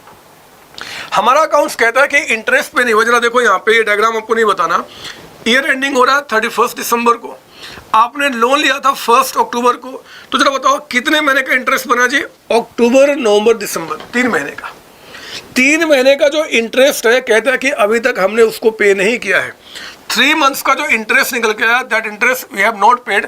तो अगर इंटरेस्ट पे नहीं हुआ तो लायबिलिटी बन गई, ऑब्लिगेशन हो गया ना बच्चे। अगर कोई इंटरेस्ट यानी कि जो हमारा एक्सपेंस है और हमने उसका पेमेंट नहीं किया तो लायबिलिटी बन गया। तो मैं उस लायबिलिटी को भी यहां लिखूंगा outstanding interest on, sorry loan नहीं है, लोन था बच्चे, लोन था, outstanding interest on bank loan. ये लोन पे आपका इंटरेस्ट बकाया, जरा बताओ कितना, लिख दो यहाँ पे 3 लाख का लोन है आपका, रेट ऑफ इंटरेस्ट 10% दिया हुआ है, जरा बताओ कितने महीने की बात कर रहा है, 3 मंथ्स का, तो 3/12 बताओ कितना निकल के आ गया, कितना आ गया आपका यहाँ पे 7500। नहीं, एक बार चेक कर लूँ क्या, ऐसे इतना ही आएगा, फिर भी देख लो कोई बात नहीं, कि 3 लाख पे आपका यहाँ पे 10% और 3 मंथ्स का इंटरेस्ट आपका ये आ गया 7500। ठीक है, ये भी हो गया बच्चे। आगे बढ़ना, फिर क्या बता रहा है, कहता है कि 1 दिसंबर को उसने फिर से 1 लाख का एडिशनल कैपिटल दिया। बहुत ध्यान से मेरी बात सुनेंगे, 1 लाख का उसने एडिशनल कैपिटल दिया तो हमारा कैश बढ़ गया होगा, कितना हम देखेंगे बाद में। और क्योंकि हमें यहाँ क्लोजिंग कैपिटल चाहिए, उसको यहाँ रिकॉर्ड नहीं करना, एडिशनल कैपिटल को आप यहाँ लिख चुके हैं 1 लाख रुपए का अमाउंट है ना, 1 लाख अमाउंट आपका एडिशनल कैपिटल। थोड़ी सी और क्लियरिटी आगे आएगी, थोड़ा सा वेट करना, आगे बढ़ो।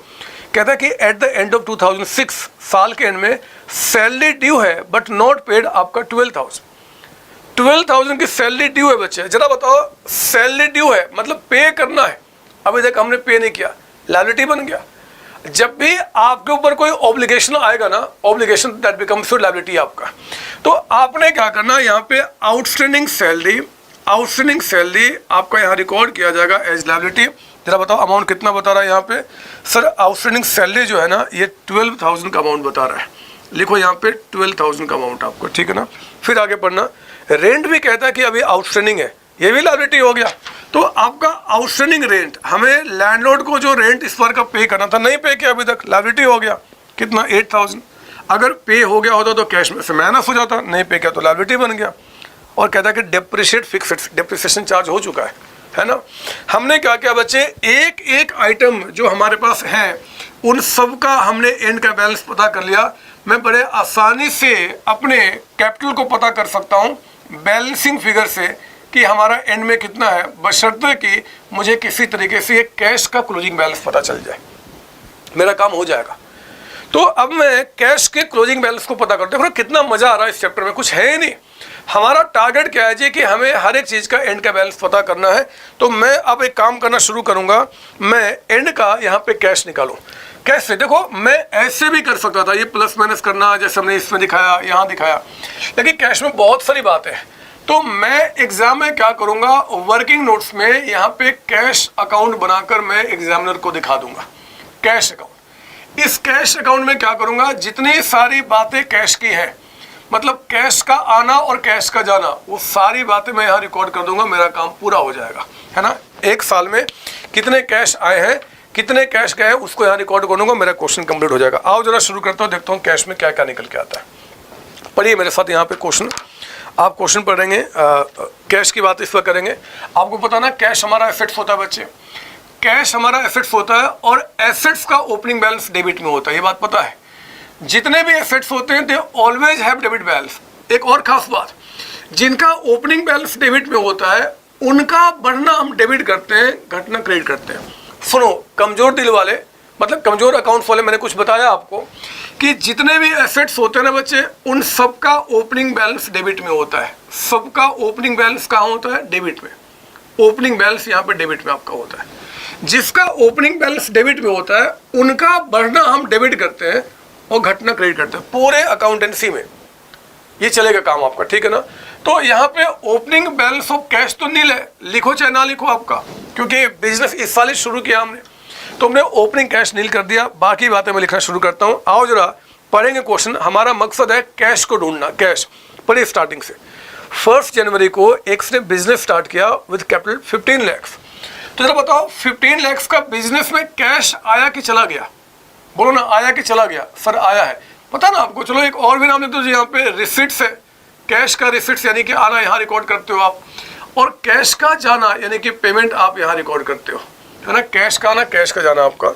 तो आपने 15 लाख के साथ यहाँ पे बिजनेस स्टार्ट किया।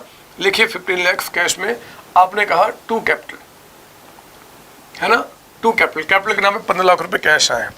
फिर कहता है उसी दिन पे आपने बिल्डिंग और फर्नीचर परचेज किया, तो बिल्डिंग फर्नीचर परचेज करने से कैश बढ़ा कि कम हो गया? सर कम हो गया। यहाँ लिखिए, आपने कहा बाय बिल्डिंग, जरा बताओ बिल्डिंग हमने कितने का परचेज किया है? सर 4 लाख का, 4 लाख, ठीक है जी। अच्छा बताओ आपने फर्नीचर जो परचेज किया है, बाय फर्नीचर, वो कितने का आपने लिया है? सर फर्नीचर जो हमने परचेज किया है वो है आपका 2 लाख का। कुछ नहीं कर रहा बच्चे, एक साल में जो कैश का आना जाना हुआ है मैं उसको यहाँ पर रिकॉर्ड कर रहा हूँ, उसको रिकॉर्ड कर रहा हूँ। और आगे पढ़ना, सेकेंड लाइन बीच में, सेकेंड लाइन बीच में पढ़ रहा हूँ। He also purchase goods costing 150 on cash basis. अगर हमने गुड्स परचेज किया है तो पेमेंट हुआ होगा, और कैश पे लिया ना बाय परचेजेज, कितने का जी? 150, 1,50,000 का अमाउंट आपका, ये भी हो गया।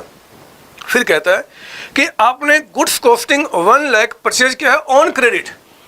अगर क्रेडिट पे गुड्स परचेज करूंगा, क्रेडिट पे, तो मेरे बच्चे कोई कैश में इंपैक्ट नहीं होता है ना। क्रेडिट पे परचेज किया तो क्या हुआ जी? परचेज बढ़ गया और हमारा क्रेडिटर्स बढ़ गया, थोड़ा ही कुछ हुआ कैश में। आगे बढ़ो, ही sold all goods for 750, out of which कहता है कि 450 वाज ऑन कैश बेसिस।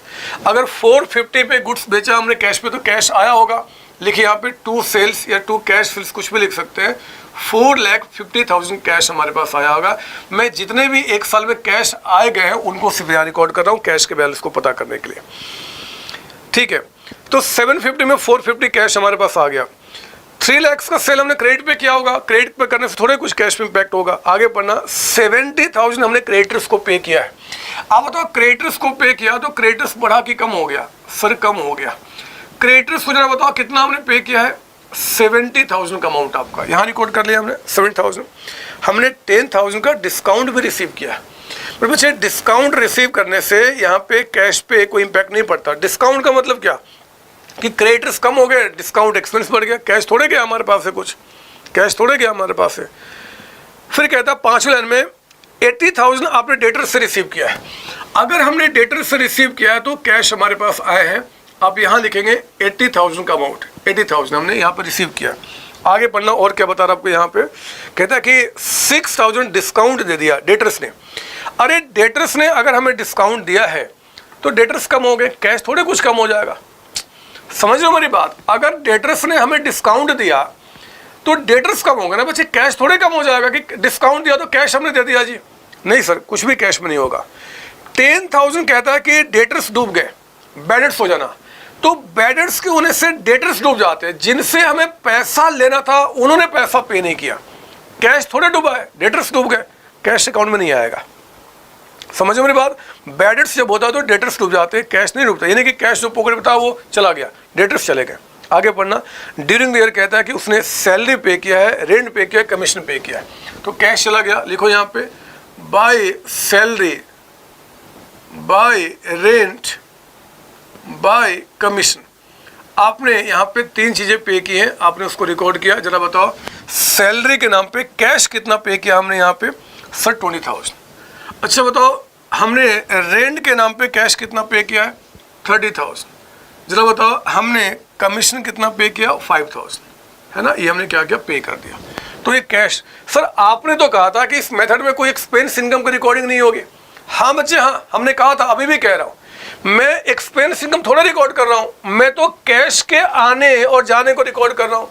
अब बताओ हमने सैलरी रेंट कमीशन पे किया तो कैश नहीं चला गया, कैश में से माइनस नहीं करूँगा, मुझे कैश को ढूंढना है, कैश मेरे पास एंड में कितना है, सब कुछ रिकॉर्ड करूँगा। एक्सपेंस इनकम थोड़ी बात कर रहा हूँ। आगे बढ़ो, आप खामों का सवाल पूछते हो। अरे एक्स ने एक लोन लिया था 3 लाख का बैंक से, लोन लिया तो पैसे आए होंगे, पैसे आएगा तो कैश अकाउंट में यहाँ पे जी 2 बैंक लोन, कैश बढ़ गया होगा। कितने का लोन लिया हम लोगों ने? सर 3 लाख का, तो 3 लाख से आप यहाँ पे कैश को बढ़ा दीजिए। और आगे पढ़ना, आगे पढ़ना, कहता है कि इंटरेस्ट जो है इस पर अभी तक पे नहीं हुआ। अगर इंटरेस्ट पे नहीं हुआ तो हमारा एक्सपेंस नहीं हुआ, मतलब पेमेंट नहीं हुआ, पेमेंट नहीं हुआ ना बच्चे। आगे पढ़ना, कहता है कि 1 दिसंबर को उसने 1 लाख का एडिशनल कैपिटल दिया था। अब बताओ एडिशनल कैपिटल दिया तो पैसा आया कि चला गया? सर आया है। लिखिए यहाँ पे 2 कैपिटल या 2 एडिशनल कैपिटल, कुछ भी लिख सकते हैं। 1 लाख, इससे हमारा कैश बढ़ गया होगा। रिपीट कर रहा हूँ, कैश का क्लोजिंग बैलेंस पता कर रहा हूँ, जहाँ से भी आया गया उसको हमने रिकॉर्ड किया आपका। फिर कहता है कि एंड में सैलरी ड्यू है बट नॉट पेड, कुछ भी पेमेंट नहीं हुआ जी। रेंट आउटस्टैंडिंग है, पेमेंट नहीं हुआ। डेप्रिशिएट करो फिक्स्ड को, पेमेंट नहीं हुआ। डेप्रिसिएशन चार्ज करने से पेमेंट थोड़ा ही होता है। तो फिर बच्चे हमने क्या किया, कैश की सारी बातें रिकॉर्ड कर ली। अब कुछ नहीं बचा, जल्दी से जरा चेक कर लो कि इतने पैसे आने और जाने के बाद आपका बाई बैलेंस सीडी यानी कि एंड में कैश कितना बचा हुआ है, बैलेंसिंग फिगर। आओ चेक करता हूँ कितना निकल के आता है। ऊपर से देखेंगे 15 लाख का अमाउंट, प्लस आपका कितना है, सेल्स आपका 450 का अमाउंट, फिर आपका 80,000 का अमाउंट, फिर आइए बैंक लोन आपका 3 लाख का अमाउंट, और आपका कैपिटल यानी कि 1 लाख का अमाउंट। इसमें से माइनस करो बिल्डिंग एंड फर्नीचर, कितना हो गया, 6 लाख का अमाउंट जो पेमेंट हो चुके हैं। फिर आपने माइनस किया 220, 240, 270, 275, सीधे सब में को माइनस कर दो 275। पर बच्चे ये कैश आ गया 15,55,000 का अमाउंट आपका। लीजिए हमने कैश पता कर लिया कि जितने भी साल में कैश के आने जाने हुए हैं, उनके आने जाने के बाद आपके पास कैश का अल्टीमेट पोजीशन कितना, 1555। इसी 1555 को आप यहाँ रिकॉर्ड करेंगे जो आपका कैश एंड में है। ध्यान दीजिए, एंड की सारी बातें पता कर रहा हूँ, एंड की सारी बातें, आपका ये काम हो गया। तो सारी बातें रिकॉर्ड हो चुकी है। अब देखो जितने भी हमारे एसेट्स हैं, लायबिलिटी है, एंड का हमने पता कर लिया। जल्दी से पता करो हमारा कैपिटल कितना है जो बैलेंसिंग फिगर निकल के आपका आएगा। तो मैं स्टार्ट करता हूँ। इधर का टोटल कितना हो गया जी, 1555 का कैश हो गया, प्लस 360 का बिल्डिंग हमारे पास है, 1,80,000 का हमारे पास फर्नीचर है, और 2,04,000 के डेटर्स हमारे पास है। ये हो गया आपका 22,99,000 का अमाउंट, 99,000 का अमाउंट आपका। इधर जरा चेक करते हैं इसमें से कितना माइनस किया हमने। तो 20,000 के क्रेडिटर्स चले गए, एंड में माइनस हो गया। फिर आपका 3 लाख का लोन का अमाउंट माइनस किया हमने, 7,500 का आपने यहाँ पे माइनस किया इंटरेस्ट आउटस्टैंडिंग, एंड 12 + 8 माइनस किया आपने 20,000 और माइनस किया यहाँ पे। ये आ गया बच्चे 19 लाख, कहाँ गया, यहाँ लिखेंगे 19,51,500 का अमाउंट। तो ये हमने क्या किया, ये 1 ऐसे था, ये इस तरह के 19,51,500 का अमाउंट। तो क्लोजिंग कैपिटल जो हमें ढूंढना था ढूंढ लिया बच्चे, 19,51,500। अगर बहुत बड़ा क्वेश्चन एग्जाम में बना तो आपको ये बहुत हेल्प करेगा कॉन्सेप्ट को समझने में आपका, है ना। प्लीज कॉपी कर लो। ये हो गई बात। मुझे नहीं लगता कि इसमें कोई भी सवाल उठने का कोई सवाल बनता है, क्योंकि यहाँ पे हमने हर एक एसेट्स लायबिलिटी का एंड का बैलेंस पता किया। बस हमारा मकसद ही था, तभी एंड का कैपिटल निकल के आ पाएगा और काम पूरा किया। अगर आप मुझे अनुमति दें तो मैं इसको मिटा कर बच्चे, मैं इसको मिटा के मैं अपना प्रॉफिट निकाल दूं कि एसओए से कितना प्रॉफिट निकल के आ रहा है। अगर आप कहो तो मैं मिटाऊं, मैं तो इसको मिटा दूं सिर्फ, क्या, चलो मैं इसको ही मिटा देता हूं। मतलब आप यहाँ पे कोई टेंशन की बात नहीं है, इसी को मिटाता हूँ। चलो मैं इसी को मिटाऊंगा। ये लीजिए आप, मैंने इसको मिटा दिया और यहीं पे प्रॉफिट निकालूंगा। जगह की कमी है बच्चे, क्या करूँ, एक ही बोर्ड मेरे पास है, एक ही बोर्ड है। तो आपने यहाँ पर लिखा जी स्टेटमेंट शोइंग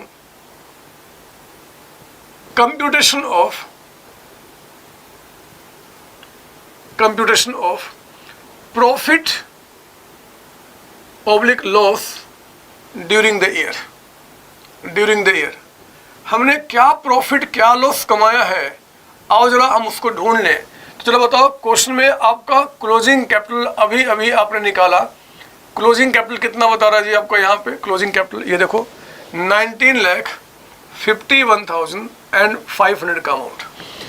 आप इसमें एड बैक करो। अगर साल के बीच में कोई ड्राइंग्स हुई है, आप बताइए क्या ड्राइंग्स ड्यूरिंग द ईयर कुछ बता रहा है क्या आपको क्वेश्चन में, ड्राइंग्स ड्यूरिंग द ईयर?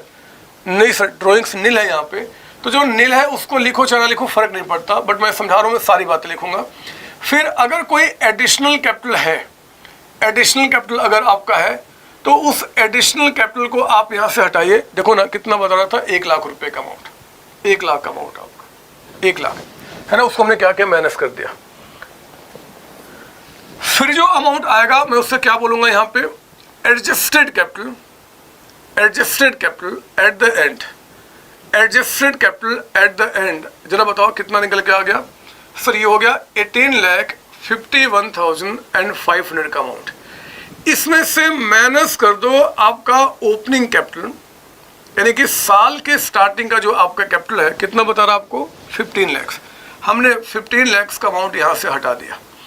तो चलो बताओ अब हमारे पास प्रॉफिट कितना निकल के आ गया, यानी कि जो प्रॉफिट आपका है ड्यूरिंग द ईयर, चेक कीजिए आपका यहाँ पे प्रॉफिट जो आया यहाँ ड्यूरिंग द ईयर, वो कितना निकल के आया बच्चे ड्यूरिंग द ईयर।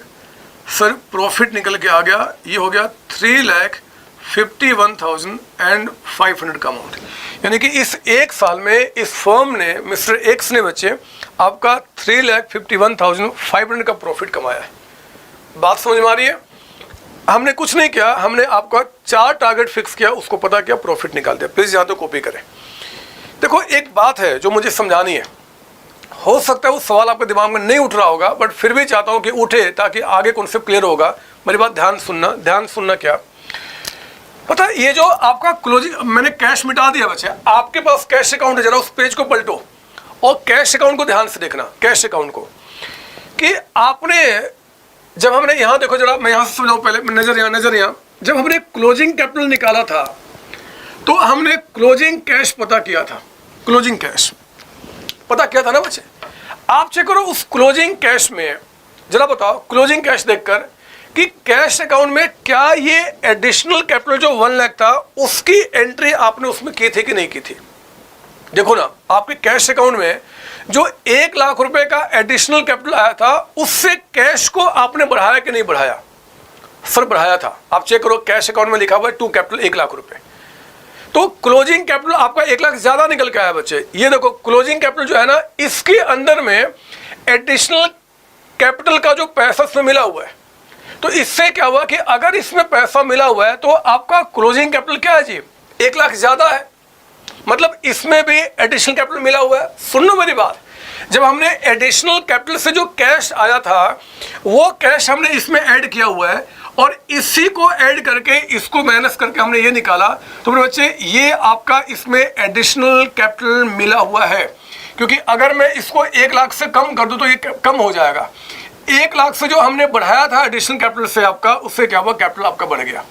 सर समझाना क्या चाहते हो? मैं सिर्फ इतना समझाना चाहता हूँ बच्चे, इतना समझना चाहता हूँ कि जो एडिशनल कैपिटल, ये जो क्लोजिंग कैपिटल है ना, इसमें एडिशनल कैपिटल मिला हुआ है। मैंने प्रूफ करना चाहता हूँ क्योंकि जो कैश आपने एंड का निकाला है उसमें एडिशनल कैपिटल का भी पैसा आपने ऐड किया है। तो अगर हमारे एसेट्स में एडिशनल कैपिटल का पैसा ऐड हुआ पड़ा तो हमारा क्लोजिंग कैपिटल क्या है जी आपका इंक्लूडिंग एडिशनल कैपिटल है। तभी तो हमने हटाया कि इसमें क्योंकि 1 लाख मिला हुआ जी, हमने उसको हटा दिया कि भैया अगर ये ना होता तो एंड में कितना कैपिटल होता, ओपनिंग से कंपेयर किया, प्रॉफिट निकल के आ गया। बात सुना रही है? तो आपको मैंने कहा था कि आपके दिमाग में सवाल उठेगा नहीं, बट मैंने जानबूझ के उठाया क्योंकि आगे इसका फायदा मिलेगा। हमने यहाँ पे क्वेश्चन सोल्व किया आपका स्टेटमेंट ऑफ अफेयर मेथड से। आप प्लीज इसकी कॉपी कर ले। सर हो गया। अब देखो मैं इसी क्वेश्चन को सोल्व करना चाहता हूँ अपने दूसरे मेथड से जो मैंने अभी तक नहीं बताया आपको, जिसको बोलते हैं कन्वर्जन मेथड। आओ देखते हैं कि क्या कन्वर्जन मेथड से भी हमारा सेम प्रॉफिट आएगा या कुछ अलग प्रॉफिट निकल के आएगा। क्या हमारा सेम प्रॉफिट आएगा या कुछ अलग प्रॉफिट निकल के आएगा? आओ चेक करता हूं। आप पेशेंस वाइज मेरी बात सुनेंगे। अगर अकाउंट्स में थोड़ी सी दिक्कतें आपको है ना, उस दिक्कत को भी मैं यहाँ पे दूर करूंगा।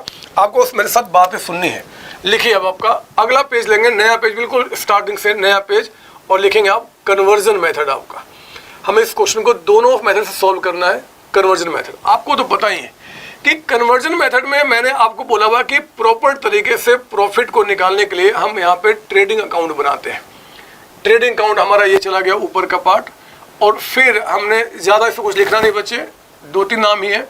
तो आपका ट्रेडिंग अकाउंट छोटा सा बना लो और फिर बनाओ आप यहाँ पे profit and loss account. Profit and loss account यहाँ थोड़ा हम बड़ा बनाएंगे, प्रॉफिट एंड लॉस अकाउंट, ठीक है ना। तो प्रॉफिट लॉस अकाउंट देखता हूं कि क्या इसको बनाकर जो हमारा प्रॉफिट आ रहा है और जो हमारे स्टेटमेंट ऑफ अफेयर मेथड से जो प्रॉफिट आया था, क्या दोनों सेम आ रहे हैं, कुछ अलग आ रहे हैं। अगर सेम आया तो मन खुश हो जाएगा कि आज हमने सही काम किया है। अगर नहीं हुआ बच्चे, अगर सेम नहीं आया तो कोई बात, हमने कोई गलती की होगी, हम सुधार लेंगे उसको, लेकिन पक्का कि दोनों से सेम आंसर निकल के आएगा। सुनिए मेरी बात सुनेंगे आप यहाँ पे। देखो ट्रेडिंग अकाउंट में आप यहाँ पे याद कीजिए बचपन में लिखा करते थे ओपनिंग स्टॉक। इस क्वेश्चन में ओपनिंग स्टॉक नहीं है क्योंकि बिजनेस ही आपने इस साल शुरू किया है। इस क्वेश्चन में यहाँ पे क्लोजिंग स्टॉक भी आपका नील होगा क्योंकि क्वेश्चन ने कह दिया था सारे गुड्स में बेच चुका हूं, तो क्लोजिंग स्टॉक की बात यहाँ से नहीं उठेगी, उसको भी हटा दीजिए। आप याद करो बचपन में आप यहाँ पे परचेजेस लिखा करते थे, परचेजेस गुड्स का, और यहाँ पे आप सेल्स लिखा करते थे गुड्स का। परचेज चाहे वो कैश पे हो और चाहे वो आपका क्रेडिट पे, एक्सपेंस का मतलब क्या, सब आपका माना जाता था। सेल्स में चाहे वो कैश पे हो और चाहे वो क्रेडिट पे, वो सारी बातें यहाँ रिकॉर्ड होती थी। फिर कोई कहा गया था कि अगर कोई एक्सपेंसेस डायरेक्ट होते हैं, डायरेक्ट का मतलब फैक्ट्री के खर्चे, वो भी ट्रेडिंग में आएगा। फैक्ट्री किसी खर्च की बात नहीं कर रहा है, तो हमारा यहाँ पे ग्रॉस प्रॉफिट निकल के आ जाएगा। क्वेश्चन में कहीं भी मैंने फैक्ट्री की बातें नहीं की हैं कि कोई खर्चे आपको फैक्ट्री के हैं, तो ठीक है जी, जो खर्चे बच जाएंगे सब प्रॉफिट लॉस में चले जाएंगे। आओ जरा इसको फिल करते हैं। पढ़ो क्वेश्चन में, बताओ परचेज कैश पे कितना हुआ है। सेकेंड लाइन बीच में आप क्वेश्चन देखेंगे, सेकेंड लाइन बीच में, he also purchase goods costing 1.5 lakh on cash basis. मतलब बच्चे 1.5 लाख का गुड्स आपने कैश पे परचेज किया है, और कहता है कि आपने 1 लाख का गुड्स परचेज किया है ऑन क्रेडिट, यानी कि 1 लाख का गुड्स जो है हमने परचेज किया क्रेडिट पे। तो टोटल परचेज हमारा कितना चला गया, 2,50,000। पता है अकाउंट्स क्या बोलता है, अकाउंट्स कहता है कि भैया जो इस पर आपने कंज्यूम कर लिया, जिसका आपने बेनिफिट ले लिया, जिसको आपने यूज कर लिया, वो सारे आपके एक्सपेंस है इस साल के, पेमेंट हो चाहे पेमेंट ना हो। सुने मैंने क्या बताया, अकाउंट्स में कहा गया एक्सपेंसेज का मतलब जिसका आपने करंट ईयर में सर्विसेज ले लिया, जिसको आपने यूज कर लिया, वो हमारे एक्सपेंस होते हैं, चाहे पेमेंट हो चाहे पेमेंट ना हो। देखो ना, ये 1.5 लाख तो हमने परचेज किया जी, ये भी हमने यूज कर लिया, और 1 लाख का हमने परचेज किया, वो भी हमारा एक्सपेंस हो गया। चाहे इसके अगेंस्ट पेमेंट हुआ चाहे पेमेंट नहीं हुआ, फर्क नहीं पड़ता बच्चे, एक्सपेंस हम पूरा रिकॉर्ड करते हैं, यानी कि 2.5 लाख अमाउंट आपका। ये हमने बचपन से सीखा हुआ है। एक्सपेंस मतलब जो करंट ईयर के हैं, पेमेंट हो चाहे पेमेंट ना हो। आइए जरा बताओ सेल्स, इनकम भी उसी तरीके से जो करंट ईयर का है। जरा बताओ टोटल सेल्स कितने का हुआ है, 750 का, 7.5 लाख। अब बताओ 7.5 लाख में कैश पे सेल्स कितना किया हमने, 450, 4.5 लाख का सेल्स हमने किया है कैश पे। और जरा बताओ सेल्स आपका ऑन क्रेडिट कितने का है, क्रेडिट सेल्स कितने का बता रहा आपका, तो सर 7.5 में 4.5 लाख ये, तो 3 लाख का सेल्स हमने क्रेडिट पे किया होगा, तो टोटल अमाउंट कितना हो गया, 750 का। चलो अब हमारा काम पूरा हो चुका, जल्दी से बताओ जीपी कितना आ गया, दैट कम्स टू 5 लाख का अमाउंट। लीजिए जीपी आ गया 5 लाख। ये ग्रॉस प्रॉफिट आप यहाँ लिखेंगे अपने प्रॉफिट लॉस अकाउंट में, ये आपका आ गया जी 5 लाख का अमाउंट। फिर बच्चे इस साल के जितने भी एक्सपेंसेज है वो सब यहाँ लिखे जाएंगे, तब जाके एनपी निकल के आएगा। एक्सपेंसेज रिपीट कर रहा हूँ, एक्सपेंस का मतलब होता है जो करंट ईयर का है, पेमेंट हो चाहे पेमेंट ना हो। इस एक साल में हम जितने का बेनिफिट लेते हैं ना बच्चे, जिसको हम यूज करते हैं, वो हमारा एक्सपेंस होता है, पेमेंट हुआ तो भी, पेमेंट नहीं हुआ तो भी। मान लो मैं, सुनो 2 मिनट हट के थोड़ा सा यहाँ पे, अगर जहाँ पे मैं काम कर रहा हूँ उसका रेंट 5,000 रुपये पर मंथ है, तो 5,000 के हिसाब से 12 महीने का रेंट कितना हो गया, 60,000 रुपये। तो एक्सपेंस जो मेरा रिकॉर्ड होगा वो 60,000 रिकॉर्ड होगा, क्योंकि मैंने 60,000 का बेनिफिट लिया है। अब अगर क्वेश्चन कहता है कि यार 60 में मैंने जो पे किया है वो 55 पे कर दिया, और 5,000 रुपये अभी आउटस्टैंडिंग है, मतलब ये पे नहीं किया, जरा बताओ अब मेरा एक्सपेंस कितना हुआ। एक्सक्यूज मी, 60,000 का जो मेरा आपका 5,000 के हिसाब से 12 मंथ का रेंट बना 60,000। 60 में अपने लैंडलॉर्ड को 55 पे कर चुका हूं, 5 मुझे पे करना बकाया। अब कितना एक्सपेंस हुआ, बोलो ना कितना हुआ। अरे अभी भी एक्सपेंस आपका 60 ही हुआ। 60 में अगर मैं 55 पे कर चुका हूं तो कैश मेरा माइनस हो जाएगा, और जो अभी तक नहीं पे किया वो लायबिलिटी बन जाएगी, लेकिन एक्सपेंस पूरे 60 रिकॉर्ड किया जाएगा, क्योंकि एक्सपेंस का मतलब होता है कि करंट ईयर में जितने वैल्यू का हमने बेनिफिट लिया है वो सारे मेरे एक्सपेंस है ना। बेनिफिट तो हमने पूरे 60 का लिया जी, हमने 60,000 का सामान यूज किया, प्रॉपर्टी यूज किया, जितना पे किया ठीक है, जो पे करना मुझे आगे पे करना है, कौन सी बड़ी बात है। सर ये क्यों समझा रहे हो, मैं आता है, ठीक है फिर मैंने तो ऐसे ही समझा दिया। आप बढ़ते देखते हैं कि क्या और बता रहा जी एक्सपेंस इनकम। पढ़ेंगे दोबारा क्वेश्चन, मुझे एक बार दोबारा क्वेश्चन पढ़ने का मन कर रहा है, स्टार्टिंग से पढ़ो जरा, स्टार्टिंग से। 1 जनवरी को एक्स ने बिजनेस स्टार्ट किया 15 लाख कैपिटल के साथ, On the same date, he purchased a building for 4 lakhs, furniture 2 lakhs. He also purchased goods costing 150 on cash basis, goods costing 1 lakh on credit आपका. He sold all goods for 750, out of which 450 cash, बाकी credit हो चुका. 70,000 he paid to creditors. Creditors को payment करना कोई expense नहीं होता. सुनना मेरी बात. क्रेडिटर्स मतलब अगर मैंने जो परचेज किया था 1 लाख का, वो तो ऑलरेडी एक्सपेंस दिखा चुका हूं कि 1 लाख का परचेज किया. अब 1 लाख के अगेंस्ट अगर मैं पेमेंट करूंगा तो दोबारा थोड़ा एक्सपेंस दिखाऊंगा.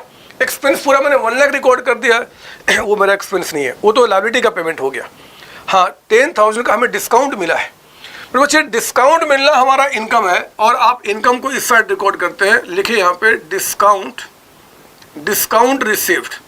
जरा बताओ कितना हमने डिस्काउंट रिसीव किया है. डिस्काउंट हमने कितना रिसीव किया है? तो कह रहा है कि सर डिस्काउंट जो आपने रिसीव किया है ये आपका 10,000 का अमाउंट है. तो आप 10,000 का डिस्काउंट यहाँ पर रिकॉर्ड करेंगे. और आगे बढ़ता हूँ, क्या बता रहा है? ही रिसीव 80,000 फ्रॉम डेटर्स. डेटर से पैसा है, नजर यहाँ देखो, सेल किया, पूरा इनकम दिखा दिया. तो इस 3 लाख के अगेंस्ट अगर कैश मेरे पास आएगा, दोबारा थोड़ा इनकम दिखाऊंगा. इनकम पूरा हो चुका है. अगर डेटर से पैसा आया तो डेटर्स कम हो जाएंगे, कैश बढ़ जाएगा, इनकम थोड़ा दोबारा आएगा. लेकिन जो 6,000 का हमने उनको डिस्काउंट दे दिया, वो तो हमारा एक्सपेंस हो गया बच्चे, है ना. जिसको हमने इनकम रिकॉर्ड किया था, अगर उसमें से कुछ भी हमें ना मिले तो हमारा एक्सपेंस माना जाएगा. तो डिस्काउंट अलाउड कितना आपका हो गया? 6,000 का अमाउंट. फिर कहता है कि 10,000 आपका बैड डेट्स हो गया. जरा बताओ, बैड डेट्स होने से आपका फिर से एक्सपेंस हो गया ना, लॉस आपका कितना बता रहा? 10,000. चलो मैंने एक बात आपको बता दी, समझ में शायद आपको आया होगा कि जिसको भी हमने इनकम रिकॉर्ड कर दिया, अगर इसमें से कुछ भी हमें नहीं मिला, चाहे डिस्काउंट चाहे बैड डेट्स, किसी रीजन से, तो हमारा एक्सपेंस रिकॉर्ड होगा, क्योंकि वो इनकम को कम कर रहा है. ठीक है ना. आगे बढ़ना. कहता है कि ड्यूरिंग द ईयर एक्स ने सैलरी पे किया 20,000. सैलरी एक्सपेंस है, यहाँ रिकॉर्ड करूंगा. लेकिन जरा बताओ कि क्या जो पे किया सिर्फ वही एक्सपेंस है? नहीं सर, जो सैलरी करंट ईयर का है, चाहे पे हुआ चाहे पे नहीं हुआ, सारे एक्सपेंस कहे जाएंगे. तो देखो ना, हमने सैलरी जो पे किया है बच्चे, जो सैलरी पे किया है वो कहता है कि 20,000 है, यहाँ रिकॉर्ड कर दिया 20,000. और जरा ध्यान से पढ़ो आप, नीचे से थर्ड लास्ट लाइन बीच में, कहता है at the end of 2006 salary due but not paid आपका 12,000. वो कहता है कि भैया सैलरी आपने जो पे किया इतना है, और जो अभी आउटस्टैंडिंग है, जो बकाया वो 12,000. मेरे बच्चे एक्सपेंस मेरा पूरे 32,000 यहाँ पे रिकॉर्ड होगा. एक्सपेंस का मतलब होता है जिसका बेनिफिट मैंने करंट ईयर में लिया, करंट ईयर में चाहे पे किया चाहे पे नहीं किया, तो पूरे 32,000 आप यहाँ पे एक्सपेंस रिकॉर्ड करेंगे. हाँ, अब ध्यान देना, आप लिंक करोगे दिमाग से. 32 में हमने कितना पे कर दिया है? 20. अब देखो वो कैश अकाउंट से माइनस हो गया होगा. देखो ना, देखो आपने लिखा था कैश में से माइनस किया था 20,000, और जो 12,000 अभी तक आपने पे नहीं किया, आप चेक करो क्लोजिंग बैलेंस शीट में लायबिलिटी साइड आपने लिखा होगा, अभी पे करना ऑब्लिगेशन बन गया. तो एक्सपेंस तो पूरा 32 हुआ ना बच्चे. 32 में जो पे कर दिया ठीक है, वो कैश में से माइनस होगा तो बस लायबिलिटी बन जाएगा. बट एक्सपेंस तो यहाँ पे पूरे 32 दिखाऊंगा, क्योंकि ट्रेडिंग प्रॉफिट लॉस में हम एक्सपेंस इनकम की बात करते हैं. ठीक है ना. आगे बढ़ना फिर से, वहाँ पे आपका जहाँ लिखा था जी 1 2 3 4 5 6 10, ऊपर से पढ़ेंगे. एक्स ने सैलरी पे किया, हो गया. रेंट पे किया 30,000 रुपये, लिखो यहाँ पे टू रेंट. चला बताओ रेंट हमने पे कितना किया है? सर 30,000, यही लिखो. क्या रेंट भी कुछ आउटस्टैंडिंग है क्या? सर हाँ, नीचे में कह रहा सर सैलरी ड्यू के बाद कि रेंट भी आउटस्टैंडिंग है. कितना बता रहा रेंट आउटस्टैंडिंग आपका? 8,000. तो जरा बताओ 30 + 8 बाहर कितना चला गया? यहाँ पे 38,000 का अमाउंट. तो रेंट हमारा यहाँ पे 38,000 आपका आ गया. टोटल एक्सपेंस आपका 38 है, इतना पे कर दिया, इतना पे करना बकाया. आगे बढ़ना. यहाँ मकसद सिर्फ हमारा एक्सपेंस इनकम का है, करंट ईयर का. और क्या था जी? कमीशन भी हमने पे किया बच्चे, यहाँ लिखो 2 कमीशन. कुछ बकाया उसमें है नहीं, इसलिए पूरे 5,000 को हम बाहर लिख सकते हैं. 5,000 आपका कमीशन आपका हो गया. कहता है कि 1 अक्टूबर को एक्स ने लोन लेना थोड़े को यहाँ पे आएगा. लोन लेना तो लायबिलिटी होता है, लेकिन लोन पे जो इंटरेस्ट है बच्चे, इंटरेस्ट वो तो हमारा एक्सपेंस है. लेकिन सर इंटरेस्ट तो पे हुआ नहीं है.